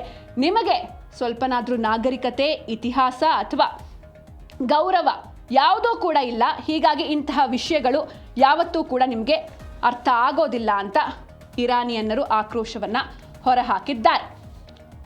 ಹಾಗೆ ನಾವು ಒಟ್ಟಾರೆಯಾಗಿ ನೋಡ್ತಾ ಹೋಗೋದಾದರೆ ಮಧ್ಯಪ್ರಾಚ್ಯದಲ್ಲಿ ಆಗ್ತಾ ಇರುವಂಥ ಬೆಳವಣಿಗೆ, ಸದ್ಯಕ್ಕಂತೂ ಇರಾನ್ನಲ್ಲಿ ಅವರ ಹಳೆಯ ಸರ್ವೋಚ್ಚ ನಾಯಕನ ಅಂತ್ಯಕ್ರಿಯೆ ನಡೀತಾ ಇದೆ. ಜುಲೈ 9ರವರೆಗೂ ಕೂಡ ನಡೆಯುತ್ತೆ. ಅಲ್ಲಿವರೆಗೂ ಯಾವುದೇ ಅಹಿತಕರ ಘಟನೆಗಳು ನಡೀಬಾರ್ದು ಎನ್ನುವಂಥ ನಿಟ್ಟಿನಲ್ಲಿ ಒಂದಷ್ಟು ಸೆಕ್ಯೂರಿಟಿ ಕೂಡ ನೀಡಲಾಗಿದೆ. ಅಟ್ಲೀಸ್ಟ್ 9ನೇ ತಾರೀಕು ತನಕನಾದರೂ ಮೊಸ್ತಬಾ ಬರಬಹುದಾ ಎನ್ನುವಂಥ ನಿರೀಕ್ಷೆಯಲ್ಲಿ ಜನರು ಕಾಯ್ತಾ ಇದ್ದಾರೆ. ಮಧ್ಯಪ್ರಾಚ್ಯದಲ್ಲಿ ಹಾರ್ಮುಜ್ ಜಲಸಂಧಿ ಅಂದರೆ ಯುದ್ಧ ಅಂತ ಅಂದರೆ ಮೊದಲನೇದಾಗಿ ಈಗ ನೆನಪಾಗ್ತಿರೋದೇ ಅಮೆರಿಕ, ಇಸ್ರೇಲ್, ಇರಾನ್ ಅಲ್ಲ, ಬದಲಿಗೆ ಈ ಸ್ಟ್ರೇಟ್ ಆಫ್ ಹಾರ್ಮುಜ್ ನೆನಪಾಗುತ್ತೆ. ಯಾಕಂದರೆ ಜಾಗತಿಕವಾಗಿ ಸಾಕಷ್ಟು ಉಪಯೋಗ ಇರುವಂಥ ಜಾಗ ಅಂದರೆ ಈ ಸ್ಟ್ರೇಟ್ ಆಫ್ ಹಾರ್ಮುಜ್. ಇಲ್ಲಿ ಒಂದಷ್ಟು ನಿಯಮಗಳು ಆ ಕಡೆ ಈ ಕಡೆ ಆಗ್ತಾ ಇರೋದನ್ನು ನಾವು ನೋಡ್ತಾ ಇದ್ದೀವಿ. ಒಂದ್ಸಲ ಎಲ್ಲ ಹಡಗುಗಳಿಗೆ ಮುಕ್ತ ಆಗುತ್ತೆ, ಮತ್ತೊಂದು ಕಡೆ ನಿರ್ಬಂಧವನ್ನು ಹೇರಲಾಗುತ್ತೆ. ಆದರೆ ಸದ್ಯಕ್ಕಂತೂ ಹಾರ್ಮುಜ್ ಜಲಸಂಧಿ ಅಥವಾ ಈ ಸ್ಟ್ರೇಟ್ ಆಫ್ ಹಾರ್ಮುಜ್ ಓಪನ್ ಆಗಿದೆ, ಮುಕ್ತವಾಗಿದೆ. ಆದರೆ ಇಲ್ಲಿ ಟೋಲ್ ಹಾಕೋದು ಕನ್ಫರ್ಮ್ ಅಂತ ಹೇಳಲಾಗ್ತಾ ಇದೆ. ಇರಾನ್ ಕಡೆಯಿಂದ ಟೋಲ್ ವಿಧಿಸೋದು ಬಹುತೇಕ ಖಚಿತ ಎನ್ನುವಂಥ ಮಾಹಿತಿ ಸಿಗ್ತಾ ಇದೆ. ಆದರೆ ಇರಾನ್ ಈ ವಿಚಾರದಲ್ಲಿ ಟೋಲ್ನ ಫಿಕ್ಸ್ ಮಾಡಿದೆ. ಅಂದರೆ ತನ್ನ ಮಿತ್ರ ರಾಷ್ಟ್ರಗಳಿಗೆ ಯಾರೆಲ್ಲ ಇವೆ ಅಥವಾ ಯುದ್ಧದ ಟೈಮ್ನಲ್ಲಿ ತನ್ನ ಜೊತೆ ಯಾವೆಲ್ಲ ರಾಷ್ಟ್ರಗಳು ನಿಂತಿದ್ವೋ ಆ ದೇಶಗಳಿಗೆ ಒಂದಷ್ಟು ಡಿಸ್ಕೌಂಟ್ ಕೊಡಬೇಕು ಎನ್ನುವಂಥ ಚಿಂತನೆ ಇದೀಗ ಇರಾನ್ ತಲೆಯಲ್ಲಿ ಓಡ್ತಾ ಇದೆಯಂತೆ. ಮಿತ್ರ ರಾಷ್ಟ್ರಗಳಿಗೆ ವಿಶೇಷ ಸೌಲಭ್ಯವನ್ನು ನೀಡೋದಕ್ಕೆ ಇರಾನ್ ಮುಂದಾಗ್ತಾ ಇದೆ. ಹಾಗಾದರೆ ಯಾವೆಲ್ಲ ರಾಷ್ಟ್ರಗಳಿಗೆ ಇರಾನ್ ಡಿಸ್ಕೌಂಟ್ ಅನ್ನ ನೀಡ್ತಾ ಇದೆ, ಹಾಗೆ ನಮ್ಮ ಭಾರತದ ಬಗ್ಗೆ ನಾವು ನೋಡಲೇಬೇಕು. ಭಾರತಕ್ಕೆ ಎಷ್ಟು ಹಡಗುಗಳು ಬರ್ತಾ ಇದೆ ಸ್ಟೇಟ್ ಆಫ್ ಹಾರ್ಮುಜ್ನಿಂದ, ಹಾಗೆ ಈ ಭಾರತದ ಹಡಗುಗಳಲ್ಲಿ ಏನೆಲ್ಲ ಇದೆ ಇವೆಲ್ಲವನ್ನು ಕೂಡ ಇವತ್ತಿನ ಜೀ ಕನ್ನಡ ನ್ಯೂಸ್ ಟಿಎನ್ಎ 2ನೇ ಸ್ಟೋರಿಯಲ್ಲಿ ನೋಡ್ತಾ ಹೋಗೋಣ. ಹಾರ್ಮುಜ್ ಸಂಚಾರಕ್ಕೆ ಸದ್ಯಕ್ಕಂತೂ ರಿಯಾಯಿತಿ. ಹಾರ್ಮುಜ್ ಜಲಸಂಧಿಯಲ್ಲಿ ಯಾವೆಲ್ಲ ಹಡಗುಗಳು ಸಂಚಾರವನ್ನು ಮಾಡ್ತವೆ ಅವಕ್ಕೆ ಸೇವಾ ಶುಲ್ಕವನ್ನು ವಿಧಿಸಲಾಗುತ್ತೆ. ಆದರೆ ಇಲ್ಲಿ ನಾವೇನು ಯೋಚನೆ ಅಥವಾ ಪ್ರಮುಖವಾಗಿ ಚರ್ಚೆ ಮಾಡಬೇಕು ಅಂತ ಅಂದರೆ, ಯುದ್ಧದ ವೇಳೆ ಇರಾನ್ಗೆ ಯಾವೆಲ್ಲ ದೇಶಗಳು ಸಪೋರ್ಟ್ ಮಾಡಿದ್ವೋ, ಅದರ ಜೊತೆ ನಿಂತಿದ್ವೋ ಆ ದೇಶಗಳಿಗೆ ವಿಶೇಷ ಡಿಸ್ಕೌಂಟ್ ನೀಡಲಾಗುತ್ತೆ ಅಂತಲೂ ಕೂಡ ಮಾಹಿತಿ ಸಿಗ್ತಾ ಇದೆ. ಈ ಸಂಬಂಧ ಓಮನ್ ಜೊತೆಗೆ ಇರಾನ್ ಮಾತುಕತೆಯನ್ನು ನಡೆಸ್ತಾ ಇದ್ದು, ಅಲ್ಲಿನ ದಟ್ಟಣೆ ನಿರ್ವಹಣೆಗಾಗಿ ಅಥವಾ ಟ್ರಾಫಿಕ್ ಸಮಸ್ಯೆ, ಹಡಗುಗಳ ಟ್ರಾಫಿಕ್ ಏನಿರುತ್ತೆ, ಸಿ ಟ್ರಾಫಿಕ್, ಅದನ್ನು ಮೇಂಟೈನ್ ಮಾಡೋದಕ್ಕೆ ಕಾರ್ಯತಂತ್ರವನ್ನು ರೂಪಿಸಲಾಗ್ತಾ ಇದೆ ಅನ್ನುವಂಥ ಮಾಹಿತಿ ಸಿಗ್ತಾ ಇದೆ. ಹಾಗೆ ಅಮೇರಿಕ ಏನು ಹೇಳಿತ್ತು, ಯಾವುದೇ ಕಾರಣಕ್ಕೂ ಹಾರ್ಮುಜ್ನಲ್ಲಿ ಇರಾನ್ ಶುಲ್ಕವನ್ನು ವಿಧಿಸೋದಿಲ್ಲ ಅಂತ ಅಮೇರಿಕ ಹೇಳಿತ್ತು. ಆದರೆ ಇದರ ನಡುವೆಯೇ ಇರಾನ್ ರಾಯಭಾರಿ ಕಡೆಯಿಂದ ಈ ರೀತಿಯಾದಂಥ ಒಂದು ಹೇಳಿಕೆ ಹೊರಬಿದ್ದಿದೆ. ಇದೇ ವೇಳೆ ಅಮೇರಿಕ ಇರಾನ್ ಮುಂದಿನ ಸುತ್ತಿನ ಮಾತುಕತೆ ಏನಿದೆ ಅದು ಇಸ್ಲಾಮಾಬಾದ್ನಲ್ಲಿ ನಡೆಯುವಂಥ ಎಲ್ಲ ಸಾಧ್ಯತೆ ಕೂಡ ಇದೆ. ಈಗ ಹಾರ್ಮುಜ್ ಜಲಸಂಧಿ ಅಂತ ಅಂದರೆ ಅದು ಎಷ್ಟು ಇಂಪಾರ್ಟೆಂಟ್ ಅಂತ ಎಲ್ರಿಗೂ ಕೂಡ ಗೊತ್ತಾಗಿದೆ. ಅದು ಈ ಯುದ್ಧ ಆದಮೇಲಂತೂ ಪ್ರತಿಯೊಬ್ಬರಿಗೂ ಕೂಡ ಮನವರಿಕೆ ಆಗಿದೆ. ಜಗತ್ತಿನಲ್ಲಿ ಬಳಕೆಯಾಗುವಂಥ ಒಟ್ಟು ಕಚ್ಚಾ ತೈಲದ ಸುಮಾರು 20-30% ತೈಲ ದಿನನಿತ್ಯ ಇದೇ ಒಂದು ಕಿರಿದಾದ ಜಲಸಂಧಿಯ ಮೂಲಕ ಹಾದು ಹೋಗುತ್ತೆ. ಪ್ರಮುಖ ರಫ್ತುದಾರರು ಇದರಲ್ಲಿ ಸೌದಿ ಅರೇಬಿಯಾ ಆಗಿರ್ಬೋದು, ಇರಾಕು, UAE, ಕುವೈತು, ಇರಾನ್ ಮತ್ತು ಕತಾರ್ ದೇಶಗಳಾಗುತ್ತೆ. ತಮ್ಮ ತೈಲ ಹಾಗೆ ನೈಸರ್ಗಿಕ ಅನಿಲ ಏನು LNG ಇದೆ, ಇದನ್ನು ಜಗತ್ತಿನಾದ್ಯಂತ ಸಾಗಿಸೋದಕ್ಕೆ ಈ ಮಾರ್ಗವನ್ನೇ ನೆಚ್ಕೊಂಡಿವೆ. ಹಾಗೆ ಈ ಮಾರ್ಗದ ಮೂಲಕ ಹೋಗುವಂಥ ಬಹುತೇಕ ತೈಲ ಭಾರತಕ್ಕೆ ಬರುತ್ತೆ, ಚೀನಾಗೆ ಬರುತ್ತೆ, ಜಪಾನ್ ಹಾಗೆ ದಕ್ಷಿಣ ಕೊರಿಯಾದಂತಹ ಏಷ್ಯಾದ ಪ್ರಮುಖ ರಾಷ್ಟ್ರಗಳನ್ನು ರೀಚ್ ಮಾಡುತ್ತೆ. ಭಾರತಕ್ಕೆ ಬರುವಂತಹ ಕಚ್ಚಾ ತೈಲದ ಬಹುಪಾಲು ಭಾಗ ಇದೇ ಜಲಸಂಧಿಯ ಮೂಲಕವೇ ಬರುತ್ತೆ. ಹಾಗೆ ಈ ಹಾರ್ಮುಜ್ ಜಲಸಂಧಿಯ ಬಹುತೇಕ ಭಾಗ ಇರಾನ್ನ ಸಮುದ್ರ ಗಡಿಯ ವ್ಯಾಪ್ತಿಯಲ್ಲಿದೆ. ಹೀಗಾಗಿ ಅಮೆರಿಕ ಅಥವಾ ಇಸ್ರೇಲ್ ದೇಶಗಳ ಜೊತೆಗೆ ಯುದ್ಧ ಅಥವಾ ಉದ್ವಿಗ್ನತೆಯೆಲ್ಲ ಯಾವಾಗ ಶುರುವಾಗುತ್ತೋ ಆಗ ಇರಾನ್ ಈ ಜಲಸಂಧಿಯನ್ನು ಮುಚ್ಚುವಂಥ ಬೆದರಿಕೆಯನ್ನು ಹಾಕ್ತಲೇ ಬಂದಿತ್ತು. ಆದರೆ ಈ ಬಾರಿ ಅದೆಲ್ಲವೂ ಕೂಡ ಕಾರ್ಯರೂಪಕ್ಕೆ ಬಂತು. ಒಂದಷ್ಟು ದಿನ ಹಾರ್ಮುಜ್ ಜಲಸಂಧಿ ಕ್ಲೋಸ್ ಆಗಿತ್ತು, ಅಟ್ಯಾಕ್ಗಳು ನಡೀತಾ ಇದ್ವು, ಎಲ್ಲವೂ ಕೂಡ ನಾವು ನೋಡಿದ್ವಿ. ಅಕಸ್ಮಾತ್ ಏನಾದರೂ ಹಾರ್ಮುಜ್ ಜಲಸಂಧಿ ಬಂದಾದರೆ ಯಾವ ರೀತಿ ಎಫೆಕ್ಟ್ ಆಗುತ್ತೆ ಜಾಗತಿಕವಾಗಿ ಅಂತ ಅದನ್ನು ಕೂಡ ನಾವು ನೋಡಿದ್ವಿ. ಹಾಗೆ ಇಲ್ಲಿ ಸಂಚರಿಸುವಂಥ ವಾಣಿಜ್ಯ ಮತ್ತು ಸರಕು ಹಡಗುಗಳಿಗೆ ಸೇವಾ ಶುಲ್ಕವನ್ನು ವಿಧಿಸೋದಕ್ಕೆ ಇರಾನ್ ಸರ್ಕಾರ ಒಂದು ಮಹತ್ವದ ನಿರ್ಧಾರವನ್ನು ಕೈಗೊಂಡಿದೆ. ಅಂದರೆ ಇದಕ್ಕೆ ಇರಾನ್ ಹೇಳ್ತಾ ಇರೋದು ಇದು ಟೋಲ್ ಅಲ್ಲ, ಟೋಲ್ ಫೀ ಅಲ್ಲ, ಇದು ಬದಲಿಗೆ ಇದು ಸರ್ವಿಸ್ ಫೀಸ್ ಅಂತ, ಅಂದರೆ ಸೇವಾ ಶುಲ್ಕ ಎನ್ನುವಂಥ ಹೆಸರನ್ನು ಇರಾನ್ ಇಡ್ತಾ ಇದೆ. ಆದರೆ ನಾನು ಆಗಲೇ ಹೇಳಿದೆ, ಎಲ್ಲ ದೇಶಗಳಿಗೂ ಒಂದೇ ಅಮೌಂಟ್ ಫಿಕ್ಸ್ ಆಗಿರಲ್ಲ. ಬದಲಿಗೆ ಇರಾನ್ನ ಮಿತ್ರ ರಾಷ್ಟ್ರಗಳು ಯಾವೆಲ್ಲ ಇರ್ತವೆ ಅವಕ್ಕೆ ಡಿಸ್ಕೌಂಟನ್ನು ನೀಡಬೇಕು ಎನ್ನುವಂಥ ಯೋಚನೆ ಇರಾನ್ ಕಡೆಯಿಂದ ಬರ್ತಾ ಇದೆ. ಮಿತ್ರ ರಾಷ್ಟ್ರಗಳಿಗೆ ಹಾಗಾದರೆ ಇರಾನ್ ರಿಯಾಯಿತಿಯನ್ನು, ಡಿಸ್ಕೌಂಟನ್ನು ನೀಡ್ತಾ ಇರೋದು ಯಾಕೆ ಅಂತ ನೋಡ್ತಾ ಹೋಗೋಣ. ಮೊದಲನೇದಾಗಿ ಅಮೇರಿಕನ್ ಡಾಲರ್ ಮೇಲಿನ ಡಿಪೆಂಡೆನ್ಸಿ ಏನಿದೆ ಅದನ್ನು ಕಡಿಮೆ ಮಾಡಬೇಕು ಅನ್ನೋದೇ ಇರಾನ್ನ ದೊಡ್ಡ ಗುರಿ ಇರುವಂಥದ್ದು. ಪಾಶ್ಚಿಮಾತ್ಯ ದೇಶಗಳು ಅಂದರೆ ವೆಸ್ಟರ್ನ್ ಕಂಟ್ರೀಸ್ ಏನಿದೆ, ಈ ದೇಶಗಳು ಇರಾನ್ ಮೇಲೆ ಹೇರಿರುವಂತಹ ಕಠಿಣ ಆರ್ಥಿಕ ನಿರ್ಬಂಧಗಳ ನಡುವೆ ತನ್ನ ಆದಾಯವನ್ನು ಹೆಚ್ಚಿಸಿಕೊಳ್ಬೇಕು ಅಂತ ಇರಾನ್ ಈ ತಂತ್ರವನ್ನು ಬಳಸ್ತಾ ಇದೆ. ಇನ್ನು ಈ ಜಲಸಂಧಿಯ ಬಹುಪಾಲು ನಿಯಂತ್ರಣ ಇರಾನ್ನ ಕೈಯಲ್ಲೇ ಇದೆ. ಶುಲ್ಕ ವಿಧಿಸೋ ಮೂಲಕ ನಾನೇ ಈ ಪ್ರಾಂತ್ಯದ ಬಾಸ್ ಅನ್ನೋದನ್ನು ಜಗತ್ತಿಗೆ ತೋರಿಸೋದಕ್ಕೆ ಇರಾನ್ ಟ್ರೈ ಮಾಡ್ತಾ ಇದೆ. ಚೀನಾ, ರಷ್ಯಾ ಅಥವಾ ಯಾರೆಲ್ಲ, ಈ ಭಾರತನೂ ಕೂಡ ಹೌದು, ಯಾವೆಲ್ಲ ರಾಷ್ಟ್ರಗಳು ತನ್ನ ಜೊತೆಗೆ ಉತ್ತಮ ಸಂಬಂಧವನ್ನು ಹೊಂದಿವೆಯೋ ಅಂತಹ ದೇಶಗಳಿಗೆ ರಿಯಾಯಿತಿ ನೀಡೋ ಮೂಲಕ ತನ್ನ ರಾಜತಾಂತ್ರಿಕ ಫ್ರೆಂಡ್ಶಿಪ್ ಏನಿದೆ ಅದನ್ನು ಮತ್ತಷ್ಟು ಅದು ಸ್ಟ್ರಾಂಗ್ ಮಾಡಿಕೊಳ್ಳೋದಕ್ಕೆ ಹೊರಟಿದೆ.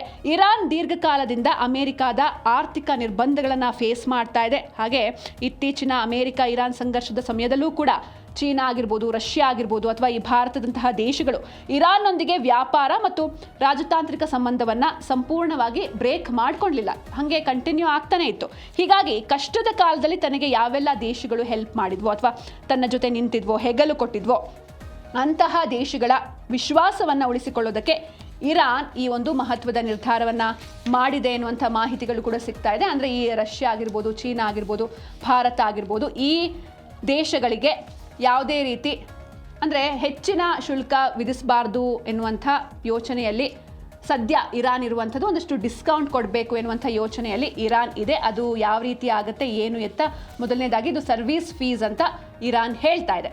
ಹಾಗೆ ಈಗ ನಾವು ಭಾರತದ ವಿಚಾರಕ್ಕೆ ಮಾತಾಡ್ತಾ ಹೋಗೋದಾದ್ರೆ, ಈಗ ಸ್ಟೇಟ್ ಆಫ್ ಹಾರ್ಮುಸ್ ಮುಕ್ತವಾಗಿದೆ, ಅಲ್ಲಿಂದ ಹಡಗುಗಳು ಬರ್ತಾ ಇದೆ. ಈ ಹಿಂದೆ ಸ್ಟಾಪ್ ಆದಾಗ ನಿಮ್ಗೆಲ್ರಿಗೂ ಕೂಡ ಗೊತ್ತಿರುತ್ತೆ ಎಷ್ಟು ಹಡಗು ಬಂದವು, 1 ಪಾಸ್ ಆಯ್ತಾ, 2 ಪಾಸ್ ಆಯ್ತಾ ಅಂತ ಎಲ್ಲರೂ ಕೂಡ ನಾವು ಕಾಯ್ತಾ ಕುಳಿತಿದ್ವಿ. ಯಾಕಂದರೆ ಅಷ್ಟರ ಮಟ್ಟಿಗೆ ಇಲ್ಲಿ ಅಭಾವ ಸೃಷ್ಟಿಯಾಗಿತ್ತು.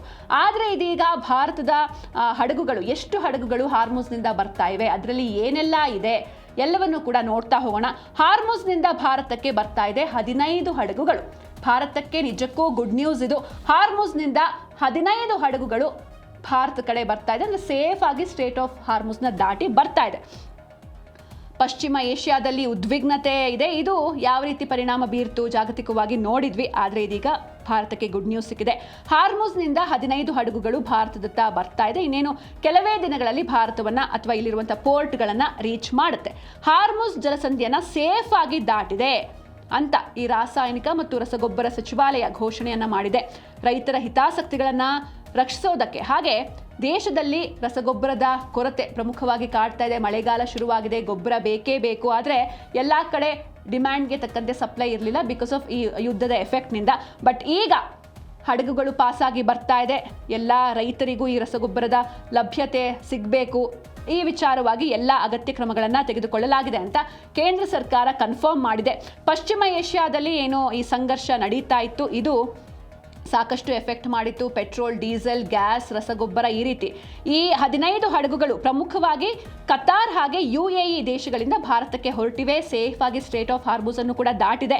ಕತಾರ್ ವಿಶ್ವದಲ್ಲೇ ಅತ್ಯಂತ ದೊಡ್ಡ LNG ರಫ್ತುದಾರ ದೇಶ ಇದು. ಇನ್ನು ಭಾರತಕ್ಕೆ 40% ಹೆಚ್ಚು ನೈಸರ್ಗಿಕ ಅನಿಲವನ್ನು ಇದೇ ದೇಶ ನಮಗೆ ಒದಗಿಸುತ್ತೆ, ಅದು ಕತಾರ್ನಿಂದ ಬರುತ್ತೆ. ಹೀಗಾಗಿ ಈ ಹಡಗುಗಳು ಏನು ಭಾರತಕ್ಕೆ ಇನ್ನೇನು ಕೆಲವೇ ದಿನಗಳಲ್ಲಿ ಬಂದು ರೀಚ್ ಆಗಿ ಭಾರತದ ಗುಜರಾತ್ನ ದಹೇಜ್ ಹಾಗೆ ಹಜಿರಾ ಮತ್ತು ಕರಾವಳಿ ತೀರದ ಮೇನ್ ಪೋರ್ಟ್ಸ್ಗಳು ಯಾವೆಲ್ಲ ಇದೆ ಅಲ್ಲಿಗೆ ಬಂದು ತಲುಪುತ್ತೆ. ಹಾಗೆ ಈಗ ನಾನು ಹೇಳಿದೆ 15 ಹಡಗುಗಳು ಬರ್ತಾ ಇದೆ ಅಂತ. ಹಾಗಾದ್ರೆ ಆ 15 ಹಡಗುಗಳಲ್ಲಿ ಇರೋದಾದ್ರೂ ಏನೆಲ್ಲ ಸಾಮಗ್ರಿಗಳನ್ನ ಈ ಕಮರ್ಷಿಯಲ್ ಶಿಪ್ಗಳು ತರ್ತಾ ಇದೆ, ಹೊತ್ತು ತರ್ತಾ ಇದೆ. ಪ್ರಮುಖವಾಗಿ ಕತಾರ್ ಹಾಗೆ UAE ಇಂದ ಬರ್ತಾ ಇರುವಂತಹ ಹಡಗುಗಳು. ಈ ಹಡಗುಗಳಲ್ಲಿ ಏನೆಲ್ಲ ಇದೆ ಅಂತ ನೋಡ್ತಾ ಹೋಗೋಣ. ಭಾರತಕ್ಕೆ ಬರ್ತಾ ಇರುವ ಹಡಗಿನಲ್ಲಿ ಏನಿದೆ ಹಾಗಾದ್ರೆ ಅನ್ನೋದು ಸದ್ಯದ ಕುತೂಹಲ. 8 ಹಡಗುಗಳಲ್ಲಿ 3.32 ಲಕ್ಷ ಮೆಟ್ರಿಕ್ ಟನ್ ಯೂರಿಯಾ ಇದೆ. ಅಂದರೆ ಪ್ರಮುಖವಾಗಿ ಈ ಹಡಗುಗಳು ಗೊಬ್ಬರವನ್ನು ತರ್ತಾ ಇರುವಂಥದ್ದು. ಅಂದರೆ ಇಲ್ಲಿ ರೈತರಿಗಾಗಿ ಅಥವಾ ರಸಗೊಬ್ಬರ ಏನು ಕೊರತೆ ಎದುರಾಗ್ತಾ ಇದೆ ಅದು ನೀಗುವಂತಹ ಸ್ಥಿತಿ ಮುಂದಿನ ದಿನಗಳಲ್ಲಿ ಆಗುತ್ತೆ. 4 ಹಡಗುಗಳಲ್ಲಿ 2.57 LMT ಡೈ ಅಮೋನಿಯಂ ಫಾಸ್ಫೇಟ್ ಇದೆ ಎನ್ನುವಂಥ ಮಾಹಿತಿಗಳು ಕೂಡ ಸಿಗ್ತಾ ಇದೆ. ಜೊತೆಗೆ 3 ಹಡಗುಗಳಲ್ಲಿ 1.11 ಲಕ್ಷ ಮೆಟ್ರಿಕ್ ಟನ್ ಸಲ್ಫರ್ ಇದೆಯಂತೆ. ಹಾಗೆ ಇದಲ್ಲದೆ ಇನ್ನೂ 5 ಹಡಗುಗಳು ಭಾರತಕ್ಕೆ ಬರ್ತಾ ಇದೆ. ಈ ಮೂಲಕ ರೈತರಿಗೆ ಒಂದು ಗುಡ್ ನ್ಯೂಸ್ನ ನೀಡಿದೆ ಕೇಂದ್ರ ಸಚಿವಾಲಯ. ಒಟ್ಟು 15 ಹಡಗುಗಳಲ್ಲಿ 8 ಹಡಗುಗಳು 3.32 ಲಕ್ಷ ಮೆಟ್ರಿಕ್ ಟನ್ ಯೂರಿಯಾ, ಹಾಗೆ 4 ಶಿಪ್ಗಳು 2.57 lakh metric ton di ammonium phosphate, ಹಾಗೆ 3 ಹಡಗುಗಳು 1.11 ಲಕ್ಷ ಮೆಟ್ರಿಕ್ ಟನ್ ಸಲ್ಫರನ್ನು ಹೊತ್ತು ತರ್ತಾ ಇವೆ. ಎಲ್ಲವೂ ಕೂಡ ಸೇಫ್ ಆಗಿ ಭಾರತಕ್ಕೆ ಬರ್ತಾ ಇವೆ. ಇನ್ನೂ 5 ಹಡಗುಗಳು ಭಾರತಕ್ಕೆ ಬರುತ್ತೆ ಅಂತ ಕೇಂದ್ರ ಸಚಿವಾಲಯ ಒಂದು ಗುಡ್ ನ್ಯೂಸ್ನ ಕೂಡ ನೀಡಿದೆ. ಪಶ್ಚಿಮ ಏಷ್ಯಾದಲ್ಲಿ ನಡೀತಾ ಇರುವಂತಹ ಸಂಘರ್ಷದಿಂದಾಗಿ ರಸಗೊಬ್ಬರ ಬೆಲೆಗಳು ಹೆಚ್ಚಿಗೆ ಆಗಿತ್ತು. ಹಾಗೆ ಈ ಸಾಗಣೆ ಸಮಯ ಕೂಡ ಹೆಚ್ಚಾಗ್ತಾ ಇತ್ತು, ಲೇಟಾಗಿ ಬರ್ತಾ ಇತ್ತು. ಅಂದರೆ ಕೃಷಿ ಅಂದ್ರೇ ಹಾಗೆ, ಎಲ್ಲವೂ ಕೂಡ ಟೈಮ್ ಟು ಟೈಮ್ ಆಗಬೇಕಾಗುತ್ತೆ. ಮಳೆ ಟೈಮ್ ಟು ಟೈಮ್ ಬರಬೇಕು, ಬೀಜ ಬಿತ್ತನೆ ಆಗಬೇಕು, ಗೊಬ್ಬರ ಹಾಕಬೇಕು, ಎಲ್ಲವೂ ಕೂಡ ಆ ಟೈಮಲ್ಲೇ ಆಗಬೇಕು. ಸಮಯ ಮೀರಿ ಹೋದ್ಮೇಲೆ ಗೊಬ್ಬರ ಸಿಕ್ಕಿ ಏನು ಯೂಸ್ ಇಲ್ಲ, ಮಳೆ ಹೋದ್ಮೇಲೆ ಗೊಬ್ಬರ ಸಿಕ್ಕಿ ಏನು ಪ್ರಯೋಜನ ಆಗಲ್ಲ. ಹೀಗಾಗಿ ಸಮಯಕ್ಕೆ ಸರಿಯಾಗಿ ಅದು ಬರಬೇಕಾಗತ್ತೆ. ಎಲ್ಲದ್ರ ಬಗ್ಗೆಯೂ ಕೂಡ ನಾವು ನಿಗಾ ಇಟ್ಟಿದ್ದೀವಿ ಅಂತ ರಾಸಾಯನಿಕ ಮತ್ತು ರಸಗೊಬ್ಬರ ಸಚಿವ ಜಗತ್ ಪ್ರಕಾಶ್ ನಡ್ಡಾ ಮಾಹಿತಿಯನ್ನು ತಿಳಿಸಿದರು. ಜೊತೆಗೆ ವಿದೇಶದಲ್ಲಿರುವಂತಹ ಈ ಭಾರತೀಯ ಕಾರ್ಯಾಚರಣೆಗಳು ಸಂಭಾವ್ಯ ಜಾಗತಿಕ ಉತ್ಪಾದಕರು ಮತ್ತು ಈ ಸಪ್ಲೈಯರ್ಸ್, ಡಿಸ್ಟ್ರಿಬ್ಯೂಟರ್ಸ್ ಏನಿದ್ದಾರೆ ಅವರನ್ನು ಕಾಂಟ್ಯಾಕ್ಟ್ ಮಾಡೋದ್ರಲ್ಲಿ ರಸಗೊಬ್ಬರ ಇಲಾಖೆಗೆ ಆಕ್ಟಿವ್ ಆಗಿ ಸಹಾಯ ಮಾಡಿವೆ ಅಂತ ಅವರು ಹೇಳಿದರು ಈ ಸಂದರ್ಭದಲ್ಲಿ. ಹಾಗೆ ಇಲ್ಲಿ ಪ್ರಮುಖವಾಗಿ ರೈತರ ಹಿತಾಸಕ್ತಿಗಳನ್ನು ಸಂಪೂರ್ಣವಾಗಿ ರಕ್ಷಿಸೋದಕ್ಕೆ ಆದ್ಯತೆಯನ್ನು ನೀಡಲಾಗಿದೆ. ಜೊತೆಗೆ ಪ್ರಾದೇಶಿಕ ಲಭ್ಯತೆ ಮತ್ತು ಪಾರದರ್ಶಕವಾಗಿ ಇದು ವಿತರಣೆ ಆಗಬೇಕು. ಅಂದರೆ ಈಗ ಡಿಮ್ಯಾಂಡ್ಗೆ ತಕ್ಕಂಗೆ ಸಪ್ಲೈ ಇಲ್ಲ ಅಂತ ಹೇಳಿ ಅದನ್ನು ಅಧಿಕ ರೇಟ್ಗೆ ಮಾರೋದು ಅಥವಾ ಕಾಳಸಂತೆಯಲ್ಲಿ ಕಳ್ಳರ ಪಾಲಾಗೋದು, ಇದೆಲ್ಲವೂ ಕೂಡ ಕಡಿಮೆ ಆಗಬೇಕು. ಎಲ್ಲ ಹಳ್ಳಿಗೂ ಕೂಡ ಇದು ರೀಚ್ ಆಗಬೇಕು. ಹಾಗೆ ಟ್ರಾನ್ಸ್ಪರೆಂಟ್ ಆಗಿ ಡಿಸ್ಟ್ರಿಬ್ಯೂಟ್ ಆಗಬೇಕು. ಇದನ್ನು ಕನ್ಫರ್ಮ್ ಮಾಡಿಕೊಳ್ಳೋದಕ್ಕೆ ರಸಗೊಬ್ಬರ ಇಲಾಖೆ ರಾಜ್ಯ ಸರ್ಕಾರಗಳೊಂದಿಗೆ ನಿರಂತರವಾಗಿ ಸಮನ್ವಯವನ್ನು ಸಾಧಿಸ್ತಾ ಇದೆ. ಹಾಗೆ ಪ್ರಧಾನಿ ನರೇಂದ್ರ ಮೋದಿಯವರ ನೇತೃತ್ವದಲ್ಲಿ ಸರ್ಕಾರ ರೈತರ ಹಿತಾಸಕ್ತಿಗಳನ್ನು ಸಂಪೂರ್ಣವಾಗಿ ರಕ್ಷಿಸ್ತಾ ಇದೆ ಅಂತ ಅವರು ಸಚಿವರಾದಂತಹ ಜಗತ್ ಪ್ರಕಾಶ್ ನಡ್ಡಾ ಅವರು ಈ ಸಂದರ್ಭದಲ್ಲಿ ತಿಳಿಸಿದ್ದಾರೆ. ಒಟ್ಟಾರೆಯಾಗಿ ಹಾರ್ಮುಜ್ ಜಲಸಂಧಿಯ ವಿಚಾರಕ್ಕೆ ಬಂದರೆ, ಇಷ್ಟು ದಿನಗಳ ಕಾಲ ನಾವು ಹಾರ್ಮುಜ್ ವಿಚಾರವನ್ನು ನೋಡ್ತಾ ಇದ್ವಿ, ಬರೀ ಬ್ಯಾಡ್ ನ್ಯೂಸ್ ಸಿಗ್ತಾ ಇತ್ತು. ಅಂದರೆ ಅಲ್ಲಿ ಅಟ್ಯಾಕ್ ಆಯಿತು ಅಥವಾ ಡೈರೆಕ್ಷನ್ ಡೈವರ್ಟ್ ಮಾಡಿದ್ರು ಅಥವಾ ಕಂಪ್ಲೀಟಾಗಿ ಕ್ಲೋಸ್ ಆಗಿದೆ ಹಾರ್ಮುಜ್ ಜಲಸಂಧಿ, ಹೀಗಾಗಿ ಜಾಗತಿಕವಾಗಿ ಇನ್ನಷ್ಟು ಇಂಧನ ಬೆಲೆಗಳು ಹೆಚ್ಚಾಗುವಂಥ ಭೀತಿ ಇದೆ, ಅದು ಇದು ಎನ್ನುವಂಥ ಒಂದಷ್ಟು ವಿಷಯಗಳನ್ನ ನಾವು ಗಮನಿಸ್ತಾ ಇದ್ವಿ. ಆದರೆ ಸದ್ಯಕ್ಕಂತೂ ಈಗ ಹಾರ್ಮುಜ್ ಜಲಸಂಧಿ ವಿಚಾರವಾಗಿ ಒಂದಷ್ಟು ಗುಡ್ ನ್ಯೂಸ್ ಸಿಗ್ತಾ ಇದೆ. ಮೊದಲನೇದಾಗಿ ಈ ಸೇವಾ ಶುಲ್ಕವನ್ನು ಇರಾನ್ ವಿಧಿಸಿದ್ರೂ ಕೂಡ ಭಾರತಕ್ಕೆ ಡಿಸ್ಕೌಂಟ್ ಕೊಡೋದಕ್ಕೆ ಯೋಚನೆಯನ್ನು ನಡೆಸ್ತಾ ಇದೆ. ಹಾಗೆ ನಮ್ಮ ಭಾರತದ 15 ಶಿಪ್ಗಳು ಸುರಕ್ಷಿತವಾಗಿ ಹಾರ್ಮುಜ್ ಜಲಸಂಧಿಯನ್ನು ದಾಟಿ ಬರ್ತಾ ಇವೆ. ಪ್ರಮುಖವಾಗಿ ಈ ಶಿಪ್ಗಳು ಗೊಬ್ಬರವನ್ನ ತರ್ತಾ ಇದೆ. ಹೀಗಾಗಿ ರೈತರಿಗೆ, ನಿಜಕ್ಕೂ ರೈತರ ಮುಖದಲ್ಲಿ ಮಂದಹಾಸ ಮೂಡ್ತಾ ಇದೆ. ಭಾರತವನ್ನ ತೋರಿಸಿ ಟ್ರಂಪ್ಗೆ ನೆತನ್ಯಾಹು ಒಂದು ಪಂಚ್ ಕೊಟ್ಟಿದ್ದಾರೆ. ನಾವು ಗಮನಿಸಬಹುದು, ಟ್ರಂಪ್ ಮತ್ತು ನೆತನ್ಯಾಹು ಅಂದರೆ ಅವರು ಫ್ರೆಂಡ್ಸ್ ಆಗಿದ್ರು. ಈ ಯುದ್ಧದ ವಿಚಾರವಾಗಿ ನಾವು ನೋಡಿದ್ವಿ, ಜಂಟಿಯಾಗಿ ಯುದ್ಧವನ್ನು ಇರಾನ್ ಮೇಲೆ ಸಾರಿದ್ರು. ಅದಾದಮೇಲೆ ಒಂದಷ್ಟು ಮಿಸ್ಅಂಡರ್ಸ್ಟ್ಯಾಂಡಿಂಗ್ಸ್ ಇವರಿಬ್ಬರ ನಡುವೆ ಅಥವಾ ಎರಡು ದೇಶಗಳ ನಡುವೆ ಬಂದಿತ್ತು. ಯಾವ ವಿಚಾರವಾಗಿ ಅಂತ ಅಂದರೆ ಈ ಇರಾನ್ ವಿರುದ್ಧ ಯುದ್ಧವನ್ನು ನಿಲ್ಲಿಸುವಂತಹ ವಿಚಾರವಾಗಿ, ಅಥವಾ ಈ ಶಾಂತಿ ಒಪ್ಪಂದ, ಸೀಸ್ ಫೈರ್ ಅಂತ ಏನು ಕರಿತೀವಿ. ಯಾವಾಗ ಈ ವಿಚಾರ ಮುನ್ನೆಲೆಗೆ ಬಂತು, ಅಮೆರಿಕ ಅಧ್ಯಕ್ಷ ಡೊನಾಲ್ಡ್ ಟ್ರಂಪ್ ಅವರು ಈ ಬಗ್ಗೆ ಘೋಷಣೆಯನ್ನು ಮಾಡಿದ್ರು, ನಾವು ಯುದ್ಧವನ್ನು ನಿಲ್ಲಿಸ್ತೇವೆ ಅಥವಾ ಒಂದು ಶಾಂತಿ ಒಪ್ಪಂದವನ್ನು ಮಾಡ್ಕೊಳ್ತೇವೆ ಅಂತೆಲ್ಲ ಹೇಳಿದ್ರು. ಆಗ ಇಸ್ರೇಲ್ ಕಡೆಯಿಂದ ಬೇರೆದೇ ಸ್ಟೇಟ್ಮೆಂಟ್ಸ್ ಬರ್ತಾ ಇತ್ತು. ಈ ವಿಚಾರವಾಗಿ ಅಮೆರಿಕ ನಮ್ಮ ಒಪಿನಿಯನ್ನ ಕೇಳಲೇ ಇಲ್ಲ ಅಂತ ಇಸ್ರೇಲ್ ಮೊದಲನೇದಾಗಿ ರಿಯಾಕ್ಟ್ ಮಾಡಿತ್ತು. ಹೀಗಾಗಿ ಎಲ್ಲೋ ಒಂದು ಕಡೆ ಈ ಎರಡು ರಾಷ್ಟ್ರಗಳ ನಡುವೆ ಎಲ್ಲವೂ ಸರಿ ಇಲ್ಲ ಅನ್ನೋದು ಇಡೀ ಜಗತ್ತಿಗೆ ಗೊತ್ತಾಗಿತ್ತು. ಅಂದರೆ ಆರಂಭದಲ್ಲಿ ಯುದ್ಧ ಮಾಡಬೇಕಾದ್ರೆ ಯಾವ ರೀತಿ ಒಗ್ಗಟ್ಟಿತ್ತೋ, ಯುನಿಟಿ ಇತ್ತೋ, ಅದೇ ಶಾಂತಿ ಒಪ್ಪಂದ ಅಂತ ಬಂದಾಗ ಅದು ಎಲ್ಲೋ ಒಂದು ಕಡೆ ಕಳೆದು ಹೋಗ್ತಾ ಬಂತು, ಕಡಿಮೆ ಆಗ್ತಾ ಬಂತು. ಹಾಗೆ ಒಂದು ಹೇಳಿಕೆ, ಅಮೆರಿಕ ಕಡೆಯಿಂದ ಬಂದಿರುವಂಥ ಒಂದು ಹೇಳಿಕೆ, ಅದು ಅಮೆರಿಕದ ಉಪಾಧ್ಯಕ್ಷ JD ವ್ಯಾನ್ಸ್ ಅವರು ಇತ್ತೀಚೆಗಷ್ಟೇ ಒಂದು ಸ್ಟ್ರಾಂಗ್ ಸ್ಟೇಟ್ಮೆಂಟ್ ಕೊಡ್ತಾರೆ. ನಾನೇನಾದರೂ ಇಸ್ರೇಲ್ ಸರ್ಕಾರದ ಕ್ಯಾಬಿನೆಟ್ನಲ್ಲಿ ಇದ್ದಿದ್ರೆ, ನಾನೇನಾದರೂ ಇಸ್ರೇಲ್ನ ಭಾಗವಾಗಿದ್ದರೆ, ಸರ್ಕಾರದಲ್ಲಿ ಇದ್ದಿದ್ರೆ, ಜಗತ್ತಿನಲ್ಲಿ ನಮಗಿರುವಂಥ ಏಕೈಕ ಶಕ್ತಿ ಅಂದರೆ ಅದು ಅಮೇರಿಕ. ಆ ಅಮೇರಿಕಾವನ್ನು ನಾನು ಈ ರೀತಿ ಸಾರ್ವಜನಿಕ ವೇದಿಕೆಯಲ್ಲಿ ಟೀಕಿಸ್ತಾ ಇರಲಿಲ್ಲ. ಅಮೇರಿಕಾದ ಒಪಿನಿಯನ್ಸ್ ಏನಿತ್ತು ಯುದ್ಧದ ವಿಚಾರವಾಗಿ, ಅದಕ್ಕೆ ನಾನು ಒಪ್ತಾ ಇದ್ನೇ ಹೊರತು ಈ ರೀತಿ ನೆಗೆಟಿವ್ ಆಗಿ, ಅದರ ಅಗೇನ್ಸ್ಟ್ ಆಗಿ ನಾನು ಸ್ಟೇಟ್ಮೆಂಟ್ಸ್ಗಳನ್ನು ಕೊಡ್ತಾ ಇರಲಿಲ್ಲ. ಯಾಕಂದರೆ ಇಸ್ರೇಲ್ಗೆ ಇರುವಂಥ ಒಂದು ಏಕೈಕ ಶಕ್ತಿ ಅಂತ ಅಂದರೆ ಅದು ಅಮೇರಿಕ ಎನ್ನುವಂಥ ಒಂದು ಸ್ಟ್ರಾಂಗ್ ಸ್ಟೇಟ್ಮೆಂಟ್ನ ಕೊಟ್ಟಿದ್ದಾರೆ. ಅಂದರೆ ಈ ಸ್ಟೇಟ್ಮೆಂಟ್ನ ಅರ್ಥ ಏನಪ್ಪ ಅಂತ ಅಂದರೆ, ಇಸ್ರೇಲ್ಗೆ ಅಮೇರಿಕ ಬಿಟ್ಟರೆ ಬೇರೆ ಯಾವ ದೇಶಗಳ ಸಪೋರ್ಟೇ ಇಲ್ಲ, ಯಾವ ದೇಶಗಳು ಕೂಡ ಇಸ್ರೇಲ್ ಬೆನ್ನಿಗೆ ನಿಲ್ತಾ ಇಲ್ಲ, ಇಸ್ರೇಲ್ಗೆ ಅಮೇರಿಕ ಬಿಟ್ಟರೆ ಬೇರೆ ಗತಿ ಇಲ್ಲ ಎನ್ನುವಂಥ ಸ್ಟೇಟ್ಮೆಂಟ್ ಇದು. ಆದರೆ ಯಾವಾಗ ಈ ಸ್ಟೇಟ್ಮೆಂಟ್ ಬಂತೋ ಅದಾದಮೇಲೆ ಅಮೆರಿಕ ಹಾಗೂ ಇಸ್ರೇಲ್ ನಡುವೆ ಒಂದು ದೊಡ್ಡ ಟಾಕ್ ವಾರೇ ಶುರುವಾಗಿದೆ. ಹಾಗಾದರೆ ಏನಾಗ್ತಾ ಇದೆ ಸದ್ಯ ಅಲ್ಲಿ, ಯಾವ ರೀತಿ ಮಾತಿನ ವಾಗ್ಯುದ್ಧಗಳು ನಡೀತಾ ಇದೆ ಅಂತ ನೋಡ್ತಾ ಹೋಗೋಣ. ವಿಶ್ವದ ದೊಡ್ಡಣ್ಣನಿಗೆ ಇಸ್ರೇಲ್ ಮಾತಿನ ಮೂಲಕವೇ ತಿರುಗೇಟು ನೀಡಿದೆ. ಅಂದರೆ ಮಾತಿನ ಮೂಲಕವೇ ಅಟ್ಯಾಕ್ ಮಾಡಿದ್ರು ಅಮೆರಿಕ ಉಪಾಧ್ಯಕ್ಷ JD ವ್ಯಾನ್ಸ್, ಅದಕ್ಕೆ ಅದೇ ರೀತಿ ಕೌಂಟರ್ ಅಟ್ಯಾಕ್ ಮಾತಿನ ಮೂಲಕ ಇಸ್ರೇಲ್ ಮಾಡಿದೆ. ಯಾವ ರೀತಿ ಮಾಡಿದೆ, ಇಲ್ಲಿ ಪ್ರಮುಖವಾಗಿ ನಾವು ಗಮನಿಸಬೇಕು, ಭಾರತವನ್ನ ಇಲ್ಲಿ ನೆನಪು ಮಾಡಿಕೊಂಡಿದೆ ಇಸ್ರೇಲ್. ಯಾವ ರೀತಿ ಅಂತ ನೋಡ್ತಾ ಹೋಗೋಣ. ಇತ್ತೀಚೆಗೆ ಒಂದು ಶ್ವೇತಭವನದಲ್ಲಿ, ವೈಟ್ ಹೌಸ್ನಲ್ಲಿ ಒಂದು ಪ್ರೆಸ್ ಮೀಟ್ ಇರುತ್ತೆ. ಅದರಲ್ಲಿ ಅಮೆರಿಕ ಉಪಾಧ್ಯಕ್ಷ JD ವ್ಯಾನ್ಸ್ ಈಗ ಈ ಯುದ್ಧದ ಶಾಂತಿ ಒಪ್ಪಂದದ ವಿಚಾರವಾಗಿ ಯಾವ ರೀತಿ ಇಸ್ರೇಲ್ ನಾಯಕರು ಟೀಕಿಸ್ತಾ ಇದ್ದಾರೆ ಅದರ ಬಗ್ಗೆ ತಮ್ಮ ಆಕ್ಷೇಪವನ್ನು ವ್ಯಕ್ತಪಡಿಸಿದ್ರು. ನಾನೇನಾದರೂ ಇಸ್ರೇಲ್ ಸರ್ಕಾರದ ಅಥವಾ ಕ್ಯಾಬಿನೆಟ್ನ ಮಿನಿಸ್ಟರ್ ಆಗಿದ್ರೆ ಇಡೀ ಜಗತ್ತಿನಲ್ಲಿ ನನಗೆ ಉಳಿದಿರುವಂಥ ಏಕೈಕ ಶಕ್ತಿಶಾಲಿ ಮಿತ್ರ ರಾಷ್ಟ್ರವಾದ ಅಮೆರಿಕವನ್ನು ಹೀಗೆ ಪಬ್ಲಿಕ್ ಆಗಿ ಟೀಕಿಸ್ತಾ ಇರಲಿಲ್ಲ ಅಂತ ವ್ಯಾನ್ಸ್ ಒಂದು ಇಸ್ರೇಲ್ಗೆ ಒಂದು ಎಚ್ಚರಿಕೆಯನ್ನು ನೀಡಿದರು. ಆದರೆ ಇದಕ್ಕೆ ಬೆಂಜಮಿನ್ ನೆತನ್ಯಾಹು ರಿಯಾಕ್ಟ್ ಮಾಡಿದ್ದಾರೆ. ಅಂದರೆ ಫ್ಯಾಕ್ಸ್ ನ್ಯೂಸ್ಗೆ ಒಂದು ಇಂಟರ್ವ್ಯೂನ ಕೊಟ್ಟಿದ್ದಾರೆ. ಅದರಲ್ಲಿ ನನಗೆ JD ವ್ಯಾನ್ಸ್ ಮೇಲೆ ಗೌರವ ಇದೆ, ಅವರೊಂದಿಗೆ ನಮಗೆ ಒಳ್ಳೆಯ ಸಂಬಂಧ ಕೂಡ ಇದೆ. ಆದರೆ ಹಾಗಂದ ಮಾತ್ರಕ್ಕೆ ಅವ್ರು ಏನು ಹೇಳಿದ್ರು ಕೂಡ ಅದನ್ನು ನಾವು ಎಕ್ಸೆಪ್ಟ್ ಮಾಡಬೇಕು ಅಂತ ಏನು ರೂಲ್ಸ್ ಇಲ್ಲ.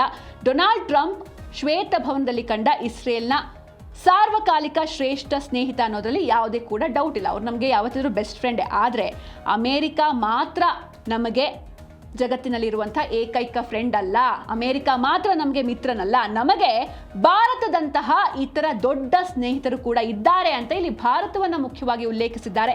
140 ಕೋಟಿ ಜನಸಂಖ್ಯೆ ಹೊಂದಿರುವಂಥ ಆ ಬೃಹತ್ ದೇಶದಿಂದ ಇಸ್ರೇಲ್ಗೆ ಅಪಾರವಾದಂತಹ ಬೆಂಬಲ ಸಿಗ್ತಾ ಇದೆ. ಭಾರತ ನಮ್ಮ ಜೊತೆ ನಿಂತಿದೆ.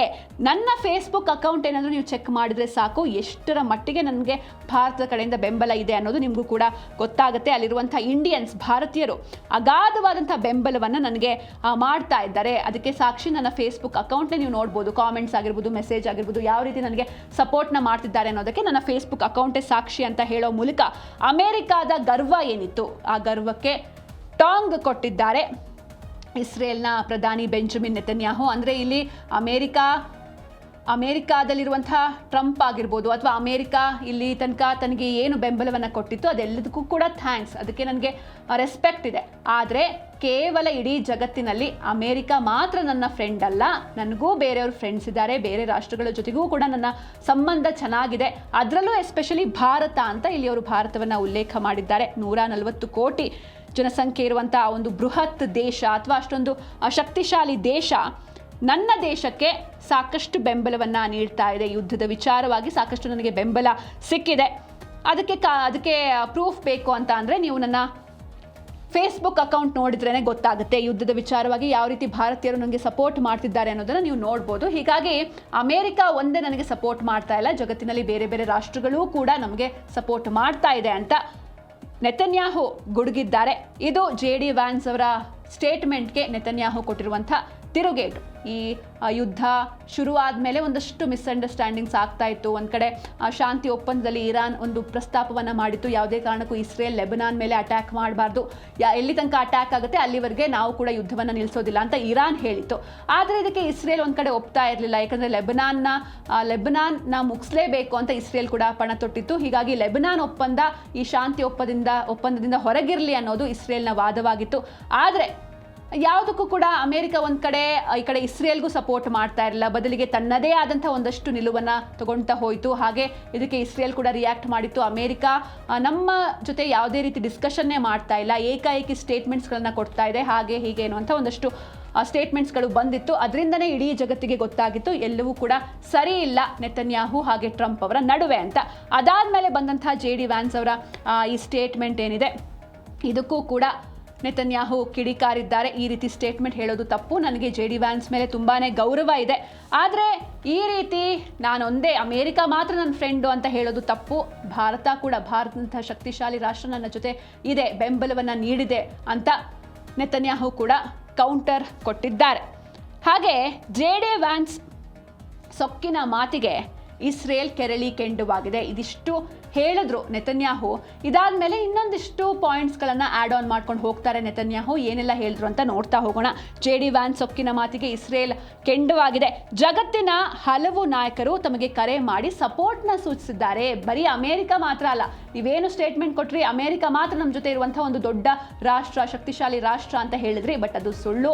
ಬೇರೆ ಬೇರೆ ಜಾಗತಿಕವಾಗಿ ಬೇರೆ ಬೇರೆ ರಾಷ್ಟ್ರಗಳು ಕೂಡ ಈ ಯುದ್ಧದ ಸಂದರ್ಭದಲ್ಲಿ ನಮಗೆ ಕರೆ ಮಾಡಿ, ಪ್ರತ್ಯೇಕವಾಗಿ ಕರೆ ಮಾಡಿ ಅಥವಾ ರಹಸ್ಯವಾಗಿ ನಮ್ಮ ಜೊತೆ ಕಾಂಟ್ಯಾಕ್ಟ್ನಲ್ಲಿವೆ, ಹಾಗೆ ಬೆಂಬಲವನ್ನು ನಿರಂತರವಾಗಿ ನೀಡ್ತಾ ಬರ್ತಿವೆ ಅಂತ ನೆತನ್ಯಾಹು ಹೇಳಿದ್ದಾರೆ. ಹಾಗೆ ಇಸ್ರೇಲ್ ಹತ್ರ ಬೇರೆ ಬೇರೆ ರಾಷ್ಟ್ರಗಳು ಕೇಳ್ತಾ ಇವೆ ಅಂತೆ, ಅಂದರೆ ನಿಮ್ಮಲ್ಲಿರುವಂಥ ಆ ಸೇನಾ ತಂತ್ರಜ್ಞಾನ ಅಥವಾ ಆ ಯುದ್ಧ ಕೌಶಲ್ಯಗಳನ್ನು ನಮಗೂ ಕೂಡ ಕಲಿಸ್ಕೊಡಿ ಅಂತ ಕೇಳ್ತಾ ಇವೆ ಅಂತ ಇಸ್ರೇಲ್ ಹೇಳ್ತಾ ಇದೆ. ಅಂದರೆ ಇದರ ಮೂಲಕ ನಾವು ಕೂಡ ಸ್ಟ್ರಾಂಗ್ ಆಗಿದ್ದೀವಿ, ನಮಗೆ ಅಮೇರಿಕಾದ ನೆರವು ಬೇಡ, ಅಮೇರಿಕಾ ಗೆಳೆಯ ಇರ್ಬೋದು, ಹಾಗಂತ ಅಮೇರಿಕಾದ ಬೆಂಬಲದಿಂದಲೇ ನಾವೇನು ಉದ್ಧಾರ ಆಗ್ತಾ ಇಲ್ಲ, ನಮ್ಮಲ್ಲೂ ಕೂಡ ಶಕ್ತಿ ಇದೆ, ನಮ್ಮಲ್ಲಿರುವಂಥ ಶಕ್ತಿಯನ್ನು ಬೇರೆ ಬೇರೆ ರಾಷ್ಟ್ರಗಳು ನಮಗೂ ಕೂಡ ಕಲಿಸ್ಕೊಡಿ ಅಂತ ಕೇಳ್ಕೊಂಡು ಬರ್ತಾ ಇವೆ ಎನ್ನುವಂಥ ಸ್ಟೇಟ್ಮೆಂಟ್ಸ್ಗಳನ್ನು ನೆತನ್ಯಾಹು ಅವರು ಮಾಡಿದ್ದಾರೆ. ಇಸ್ರೇಲ್ ಹೊಂದಿರುವಂಥ ಈ AI ಆಗಿರ್ಬೋದು, ಆರ್ಟಿಫಿಷಿಯಲ್ ಇಂಟೆಲಿಜೆನ್ಸ್, ಹಾಗೆ ಸೈಬರ್ ಭದ್ರತೆಯನ್ನು ನಮ್ಮೊಂದಿಗೂ ಕೂಡ ಹಂಚಿಕೊಳ್ಳಿ ಅಂತ ಬೇರೆ ಬೇರೆ ರಾಷ್ಟ್ರಗಳು ಹೇಳ್ತಾ ಇದೆ ಅಂತ ಹೇಳಿದೆ. ಈ ಹಿಂದೆಯೂ ಕೂಡ ನಾವು ಈ ಜಿ ಕನ್ನಡ ನ್ಯೂಸ್ DNA ಈ ವಿಚಾರವನ್ನು ಪ್ರಸ್ತಾಪ ಮಾಡಿದ್ವಿ, ಯಾವ ರೀತಿ ಇಸ್ರೇಲ್ನಿಂದ ಭಾರತಕ್ಕೆ ಏನೆಲ್ಲ ಯೂಸ್ ಆಗುತ್ತೆ ಅಂತ. ಅದರಲ್ಲಿ ಪ್ರಮುಖವಾಗಿ ಇದು ಕೂಡ ಚರ್ಚೆ ಆಗಿತ್ತು. ಅಂದರೆ ಇಲ್ಲಿ ಏನು IT ಕಂಪನಿಗಳು AI ಆಗಿರ್ಬೋದು ಅಥವಾ ಈ ಸೈಬರ್ ಸೆಕ್ಯೂರಿಟಿ ವಿಚಾರವಾಗಿ ಏನು ಒಂದಷ್ಟು ಪ್ರಾಜೆಕ್ಟ್ಸ್ಗಳನ್ನು ಮಾಡ್ಕೊಂಡು ಹೋಗ್ತಾ ಇವೆ, ಅದೆಲ್ಲವೂ ಕೂಡ ಇಸ್ರೇಲ್ ಜೊತೆ ಜಂಟಿಯಾಗಿ ಮಾಡ್ಕೊಂಡು ಹೋಗ್ತಾ ಇರುವಂತಹ ಪ್ರಾಜೆಕ್ಟ್ಸ್ಗಳು ಟೈಅಪ್ ಆಗಿ. ಹೀಗಾಗಿ ಅಲ್ಲಿರುವಂತಹ AI ತಂತ್ರಜ್ಞಾನ ಹಾಗೆ ಈ ಸೈಬರ್ ಸೆಕ್ಯೂರಿಟಿ ವಿಷಯಗಳನ್ನು ಭಾರತ ಫಾಲೋ ಮಾಡ್ತಾ ಇದೆ ಅಲ್ಲಿ.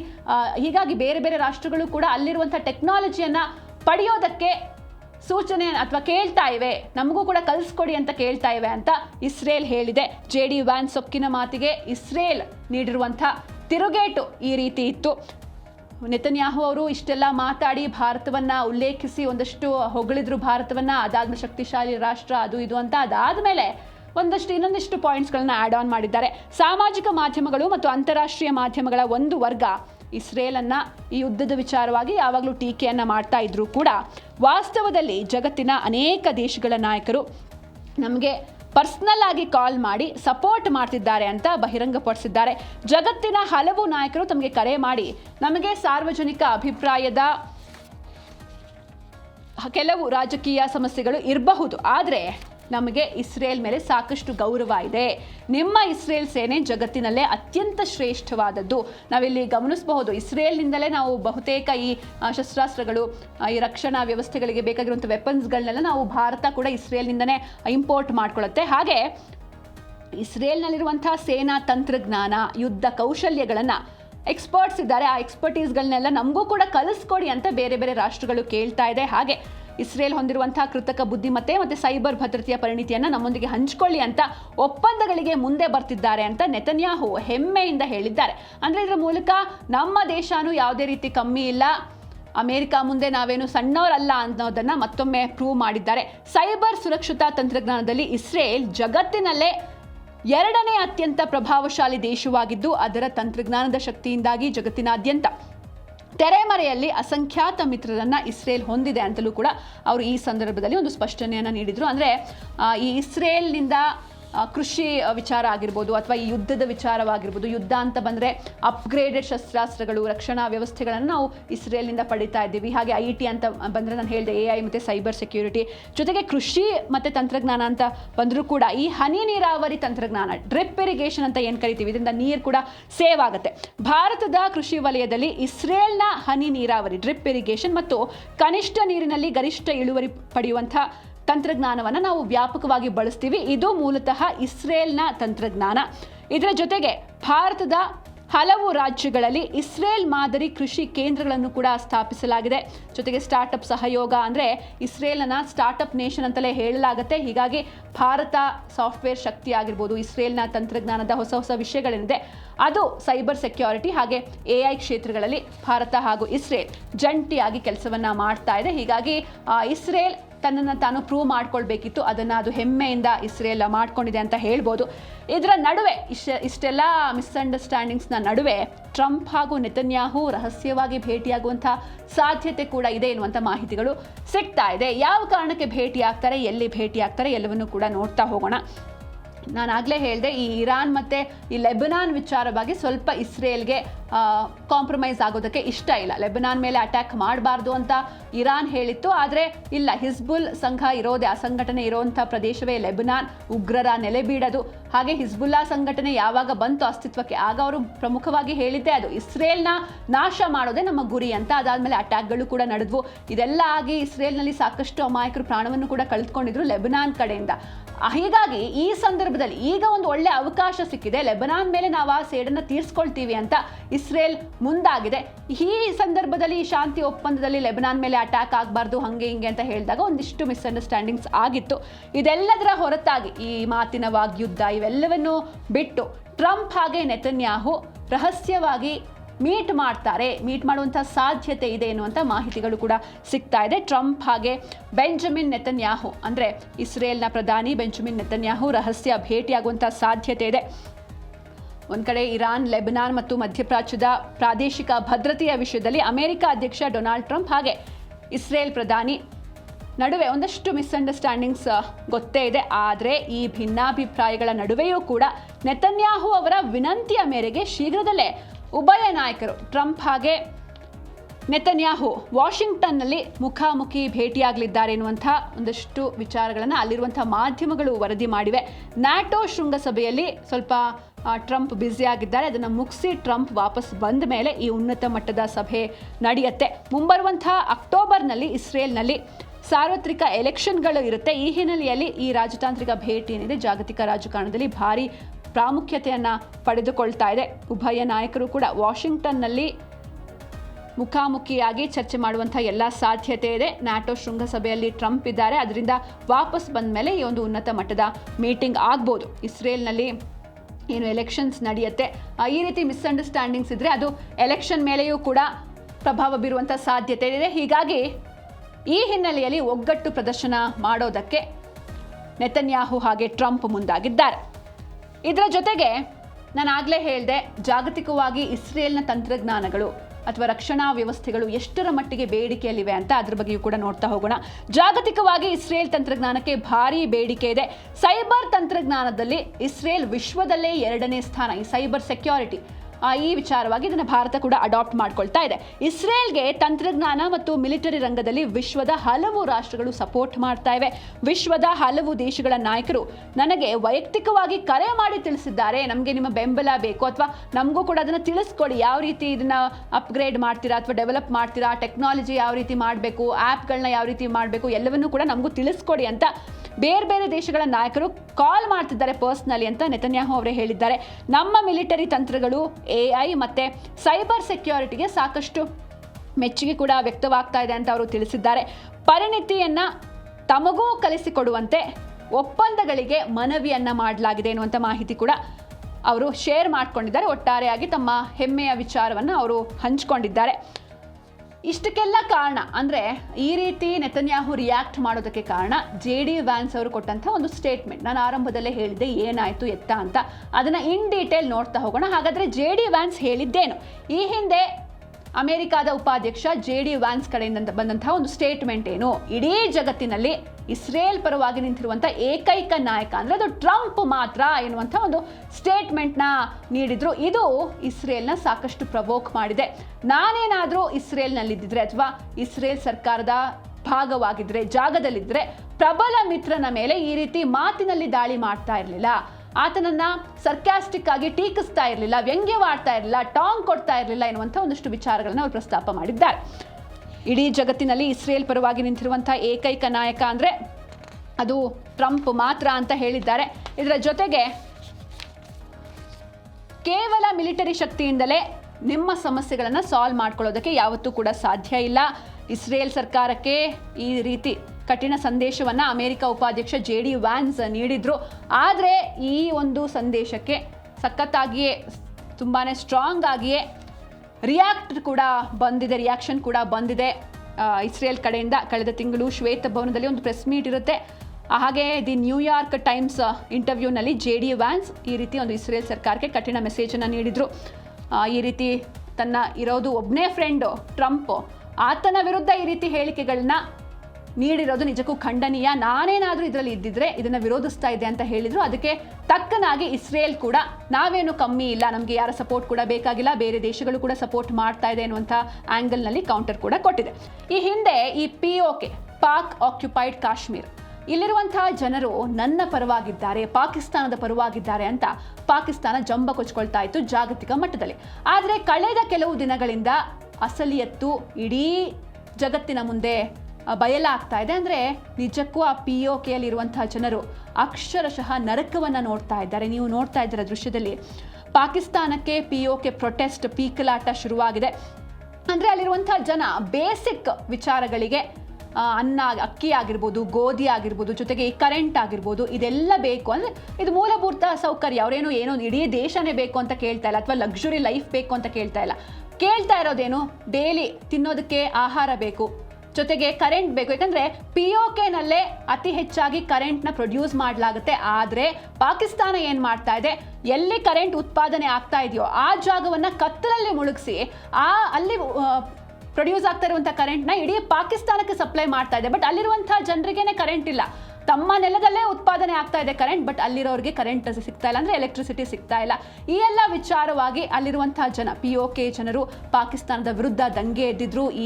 ಈ ಒಂದು ವಿಷಯಕ್ಕೆ ಪಾಕಿಸ್ತಾನ ಅವರನ್ನು ಕನ್ವಿನ್ಸ್ ಮಾಡೋದಕ್ಕೆ ಟ್ರೈ ಮಾಡಿಲ್ಲ, ಅಥವಾ ಸಮಾಧಾನ ಪಡಿಸೋದಕ್ಕೆ ಯತ್ನಿಸಲಿಲ್ಲ, ಅಥವಾ ಅವರ ಬೇಡಿಕೆಗಳಿಗೆ ಸ್ಪಂದಿಸಲಿಲ್ಲ. ಬದಲಾಗಿ ಏನು ಮಾಡ್ತು, ಗೂಂಡಾಗಿರಿ ತೋರಿಸೋದಕ್ಕೆ ಶುರು ಮಾಡ್ತು.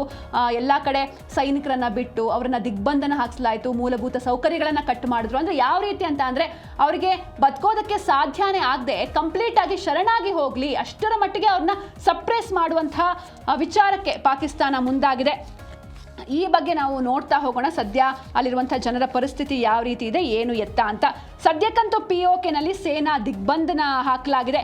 ಪಾಕ್ ಆಕ್ರಮಿತ ಕಾಶ್ಮೀರದಲ್ಲಿ ಪ್ರಸ್ತುತ ಪರಿಸ್ಥಿತಿ ಅತ್ಯಂತ ಉದ್ವಿಗ್ನ ಆಗಿ ಹೋಗಿದೆ. ಪಾಕಿಸ್ತಾನ ಸರ್ಕಾರ ಮತ್ತು ಅಲ್ಲಿನ ಸೇನೆಯ ದಿಗ್ಬಂಧನದ ವಿರುದ್ಧ ಸಾರ್ವಜನಿಕ ಆಕ್ರೋಶ ಮುಗಿಲು ಮುಟ್ತಾ ಇದೆ. ಬೇಸಿಕ್ ರೈಟ್ಸ್ ಅಥವಾ ಬೇಸಿಕ್ ಫೆಸಿಲಿಟಿಗಳು, ಮೂಲಭೂತ ಹಕ್ಕುಗಳು, ಆಹಾರ ಮತ್ತು ಸೌಲಭ್ಯಗಳಿಗಾಗಿ ಹೋರಾಡ್ತಾ ಇರುವಂತಹ ಅಲ್ಲಿನ ನಾಗರಿಕರನ್ನ ಫೆಸಿಲಿಟಿಗಳಿಗಾಗಿ ಹೋರಾಡ್ತಾ ಇದ್ದಾರೆ, ಅವರನ್ನ ಹತ್ತಿಕ್ಕೋದಕ್ಕೆ ಪಾಕ್ ಸೇನೆ ಕಠಿಣ ಕ್ರಮಗಳನ್ನ ಇಲ್ಲಿ ಕೈಗೊಂಡಿದೆ. ಕಳೆದ ಕೆಲವು ತಿಂಗಳಿಂದ, ಇದೇನು 1-2 ದಿನಗಳ ವಿಷಯ ಅಲ್ಲ, ಕರೆಂಟ್ ಬಿಲ್ ಜಾಸ್ತಿ ಮಾಡಿದ್ರು. ತಮ್ಮ ನೆಲದಲ್ಲೇ ಉತ್ಪಾದನೆ ಆಗುತ್ತೆ ಕರೆಂಟ್, ಬಟ್ ಅವರಿಗೇನೆ ಬಿಲ್ ಜಾಸ್ತಿ ಅಥವಾ ರೇಟ್ ಜಾಸ್ತಿ, ಸಬ್ಸಿಡಿ ಕಡಿತ ಮಾಡಿದ್ರು. ಹಾಗೆ ಹಿಟ್ಟು ಧಾನ್ಯಗಳ ಅಭಾವ, ಮನುಷ್ಯ ದುಡಿಯೋದೇ ಹೊಟ್ಟೆಗೋಸ್ಕರ, ಹೀಗಾಗಿ ಅದನ್ನೇ ಅವರಿಗೆ ನೀಡೋದಕ್ಕೆ ಸಾಧ್ಯ ಆಗ್ತಾ ಇಲ್ಲ ಅಂತಂದರೆ ಬದುಕೋದಕ್ಕಾದ್ರೂ ಹೇಗೆ ಸಾಧ್ಯ? ಹೀಗಾಗಿ POKನಲ್ಲಿ ಇದೆಲ್ಲದರ ವಿರುದ್ಧ ವ್ಯಾಪಕ ಪ್ರೊಟೆಸ್ಟ್ಗಳು ನಡೀತಾ ಇದೆ. ಆದರೆ ಇದನ್ನು ಹತ್ತಿಕ್ಕೋದಕ್ಕೆ ಪಾಕಿಸ್ತಾನ ಸರ್ಕಾರ ಅರೆಸೇನಾ ಪಡೆಗಳನ್ನು ನಿಯೋಜಿಸಿ ಇಡೀ ಪ್ರದೇಶವನ್ನೇ ಒಂದು ರೀತಿ ದಿಗ್ಬಂಧನ ಮಾಡಿದೆ. ಎಲ್ಲೂ ಕೂಡ ಅವರು ಮೂವ್ ಆಗಬಾರ್ದು, ಅಲ್ಲೇ ಇರಬೇಕು, ಅಲ್ಲೇ ಸಾಯಬೇಕು, ಅಥವಾ ಅವ್ರಿಗೆ ಅದು ಹಿಂಸೆ ತಡೆಯೋಕ್ಕಾಗದೆ ಪಾಕಿಸ್ತಾನ ಏನು ಹೇಳುತ್ತೆ ಅದನ್ನು ಕೇಳ್ಕೊಂಡು ಬಿದ್ದಿರಬೇಕು ಅನ್ನುವಂಥ ನಿಟ್ಟಿನಲ್ಲಿ ಈ ರೀತಿ ಕ್ರಮವನ್ನು ಕೈಗೊಳ್ಳಲಾಗಿದೆ. ಹಾಗೆ ಇಲ್ಲಿ ನಾವು ಗಮನಿಸಬೇಕು, ಪಾಕಿಸ್ತಾನದಲ್ಲಿ ಜನ ಅಂದರೆ POKನಲ್ಲಿ ಜನ ಪಾಕಿಸ್ತಾನಕ್ಕೆ ಸಪೋರ್ಟ್ ಮಾಡ್ತಾ ಇಲ್ಲ, ಬದಲಿಗೆ ಭಾರತದ ಸಹಾಯವನ್ನು ಬೇಡ್ತಾ ಇದ್ದಾರೆ. ಭಾರತದ ಸಹಾಯದ ತುರ್ತು ಅಗತ್ಯ ಅಲ್ಲಿ ನಿರ್ಮಾಣ ಆಗಿದೆ. ಪಾಕಿಸ್ತಾನ ಆಕ್ರಮಿತ ಕಾಶ್ಮೀರದಲ್ಲಿ ತುರ್ತು ಪರಿಸ್ಥಿತಿ ಆಗಿದೆ. ಹೀಗಾಗಿ ಲೈನ್ ಆಫ್ ಕಂಟ್ರೋಲ್ ಅಂತ ಏನು ಹೇಳ್ತೀವಿ, LOC, ಈ ಗಡಿ ರೇಖೆಗಳೇನಿರುತ್ತೆ ಅದನ್ನು ಫ್ರೀ ಮಾಡಿ ನಾವು ಭಾರತಕ್ಕೆ ಬರ್ತೀವಿ, ನಮಗೆ ಅಲ್ಲಿರೋದಕ್ಕೆ ಸಾಧ್ಯ ಆಗ್ತಾ ಇಲ್ಲ, ಹೀಗಾಗಿ ಭಾರತದ ಒಳಗೆ ಎಂಟ್ರಿ ಕೊಡೋದಕ್ಕೆ ನಮಗೆ ಪರ್ಮಿಷನ್ ಬೇಕು ಅಂತ ಕೇಳ್ತಾ ಇದ್ದಾರೆ. ಭಾರತದ ಆಶ್ರಯ ಪಡೆಯೋದನ್ನು ಬಿಟ್ಟು ನಮಗೆ ಬೇರೆ ದಾರಿನೇ ಇಲ್ಲ ಅಂತ ಅಂಗಲಾಚ್ತಾ ಇದ್ದಾರೆ. ಆಹಾರ ಪಡಿತರಾಗಿರ್ಬೋದು, ಮುಖ್ಯವಾಗಿ ಮನುಷ್ಯನಿಗೆ ಈಗ ಸದ್ಯಕ್ಕೆ ಬೇಕಾಗಿರೋದು ಊಟ ಅಥವಾ ಮೆಡಿಸಿನ್ಸ್, ಆರೋಗ್ಯ ತುಂಬ ಮುಖ್ಯ ಆಗುತ್ತೆ. ಹೀಗಾಗಿ ಇದನ್ನಾದರೂ ಕೊಡಿ ಅಂತ ಮನವಿಯನ್ನು ಮಾಡ್ತಾ ಇದೆ. ಭಾರತದ ಸಹಾಯವನ್ನು ಕೇಳಿದ್ದಾರೆ. ಜನತಾ ಚಳವಳಿಯ ನಾಯಕ, ಚಳವಳಿಯ ಪ್ರಮುಖ ನಾಯಕರು ಸರ್ದಾರ್ ಅಮಾನ್ ಈ ಬಗ್ಗೆ ಮನವಿಯನ್ನು ಮಾಡ್ತಾ ಇದ್ದಾರೆ. ಅಂದರೆ ಅಟ್ಲೀಸ್ಟ್ ನಮಗೆ ಭಾರತಕ್ಕೆ ಹೋಗೋದಕ್ಕಾದರೂ ಬಿಡಿ, ಲೈನ್ ಆಫ್ ಕಂಟ್ರೋಲ್ನ ಓಪನ್ ಮಾಡಿಸಿ, ನಾವು ಭಾರತಕ್ಕೆ ಹೋಗಬೇಕು, ಬದುಕೋದಕ್ಕೆ ಸಾಧ್ಯನೇ ಇಲ್ಲ ಅಂತ ಹೇಳ್ತಾ ಇದ್ದಾರೆ. LOC ದಾಟೋದಕ್ಕೆ ಅವಕಾಶ ನೀಡಿ ಅಂತ ಹೇಳ್ತಿದ್ದಾರೆ. ಒಂದು ವೇಳೆ ಈ ಪರಿಸ್ಥಿತಿಯನ್ನು ಕಂಟ್ರೋಲ್ಗೆ ತಗೊಳ್ಬೇಕು ಅಂತ ಪಾಕಿಸ್ತಾನಿ ಪಡೆಗಳೇನಾದರೂ ನಾಗರಿಕರ ಮೇಲೆ ಗುಂಡಿನ ದಾಳಿಯನ್ನು ನಡೆಸಿದ್ರೆ, ಈ ಹಿಂದೆಯೂ ಕೂಡ ದಾಳಿಯನ್ನು ಮಾಡಿದ್ವು, ಮತ್ತೆ ಗುಂಡಿನ ದಾಳಿ ನಡೆದ್ರೆ ನಮಗೆ ಗಡಿಯನ್ನು ದಾಟಿ, ಯಾಕಂದರೆ ಅದೇ ಜಾಗದಲ್ಲಿ ಇರೋದಕ್ಕೆ ಸಾಧ್ಯ ಇಲ್ಲ, ಅದನ್ನು ದಾಟಿ ಭಾರತದ ಆಶ್ರಯ ಪಡೆಯೋದನ್ನು ಬಿಟ್ಟು ಬೇರೆ ಯಾವುದೂ ದಾರಿನೇ ಇಲ್ಲ ಅಂತ POK ಜನರು ಹೇಳಿದ್ದಾರೆ.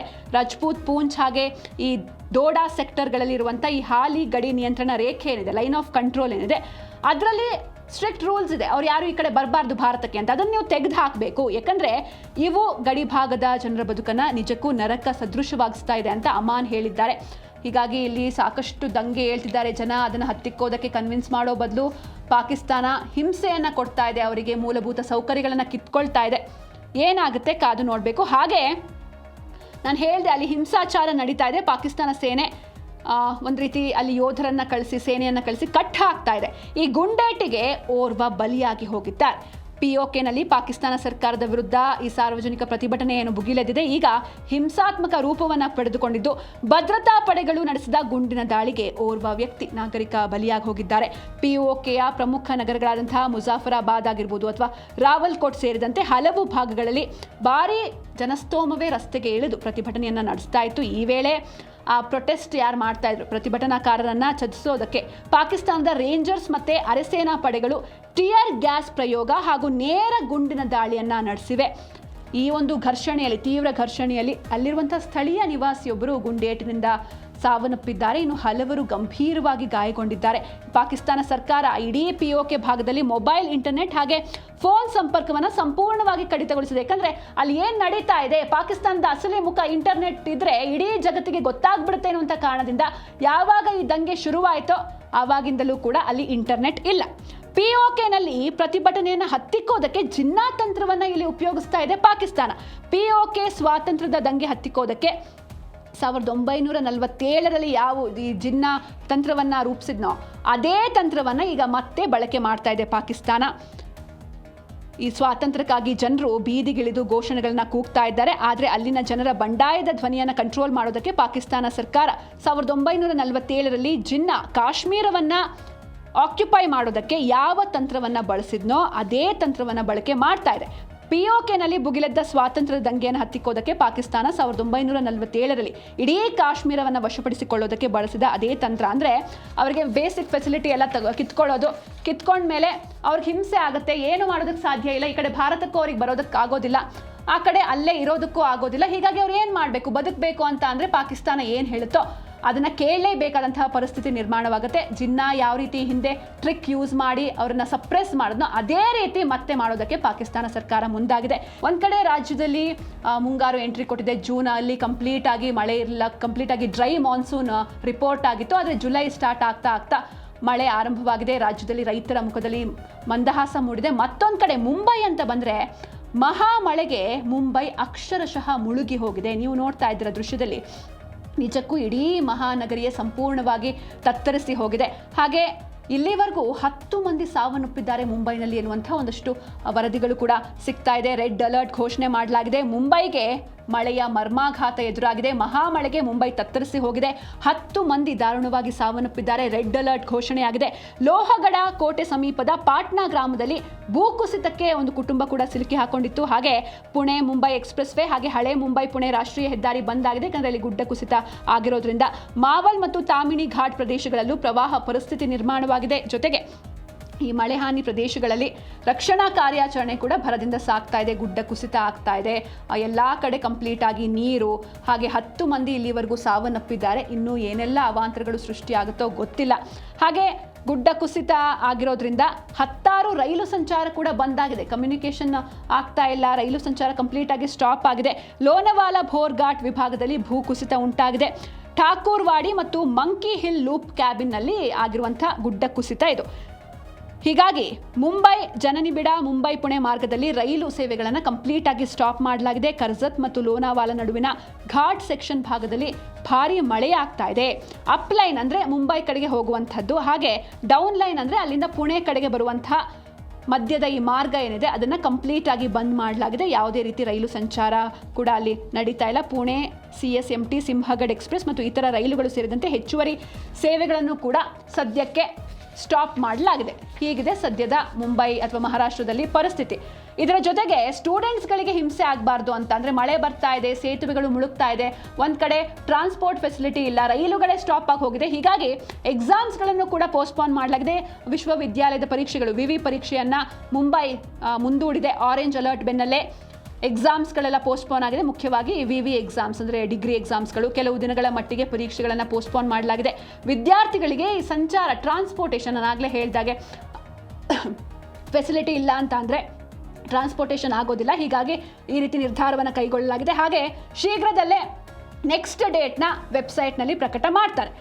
ಆದರೆ ಮತ್ತೊಂದು ಕಡೆ ನಾವೀಗ ನಮ್ಮ ರಾಜ್ಯದ ಬಗ್ಗೆ ಮಾತಾಡ್ತಾ ಹೋಗೋದಾದರೆ ಇಲ್ಲಿ ಜಲಾಶಯಗಳು ತುಂಬಿದೆ. ರೈತರು ಸಂಪೂರ್ಣವಾಗಿ ಖುಷಿಯಾಗಿದ್ದಾರೆ.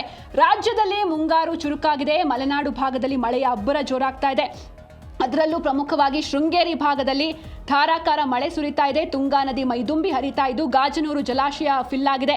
ಇದೇ ವೇಳೆ ಮಹಾರಾಷ್ಟ್ರದ ಪಶ್ಚಿಮ ಘಟ್ಟದಲ್ಲಿ ಮಳೆ ಬರ್ತಾ ಇದೆ. ಹೀಗಾಗಿ ಕೃಷ್ಣಾ ಹಾಗೂ ಅದರ ಉಪನದಿಗಳಲ್ಲಿ ನದಿಯಲ್ಲಿ ಒಳಹರಿವು ಹೆಚ್ಚಿದೆ. ತೀರ್ಥಹಳ್ಳಿ ಶೃಂಗೇರಿ ಭಾಗದಲ್ಲಿ ಧಾರಾಕಾರ ಮಳೆ ಆಗ್ತಾ ಇದ್ದು ತುಂಗಾ ನದಿ ಮೈದುಂಬಿ ಹರಿತಾ ಇದೆ. ಇದರಿಂದಾಗಿ ಶಿವಮೊಗ್ಗ ಜಿಲ್ಲೆಯ ಗಾಜನೂರು ಜಲಾಶಯ ಸಂಪೂರ್ಣವಾಗಿ ಭರ್ತಿಯಾಗಿದೆ. ಈ ಮೂಲಕ ರಾಜ್ಯದಲ್ಲೇ ಮೊದಲು ಭರ್ತಿಯಾದ ಜಲಾಶಯ ಎಂಬ ಹೆಗ್ಗಳಿಕೆಗೆ ಈ ಒಂದು ಗಾಜನೂರು ಡ್ಯಾಮ್ ಕೂಡ ಪಾತ್ರವಾಗಿದೆ.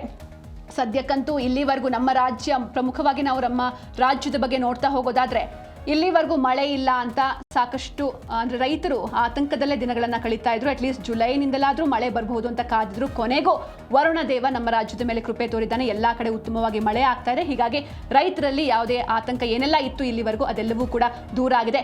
ಈ ಒಂದು ಗುಡ್ ನ್ಯೂಸ್ ಜೊತೆಗೆ ಇವತ್ತಿನ ಜಿ ಕನ್ನಡ ನ್ಯೂಸ್ TNA ಮುಗಿಸೋಣ. ನೋಡ್ತಾ ಇರಿ ಜಿ ಕನ್ನಡ ನ್ಯೂಸ್, ಸತ್ಯವೇ ಸುದ್ದಿಯ ಜೀವಾಳ.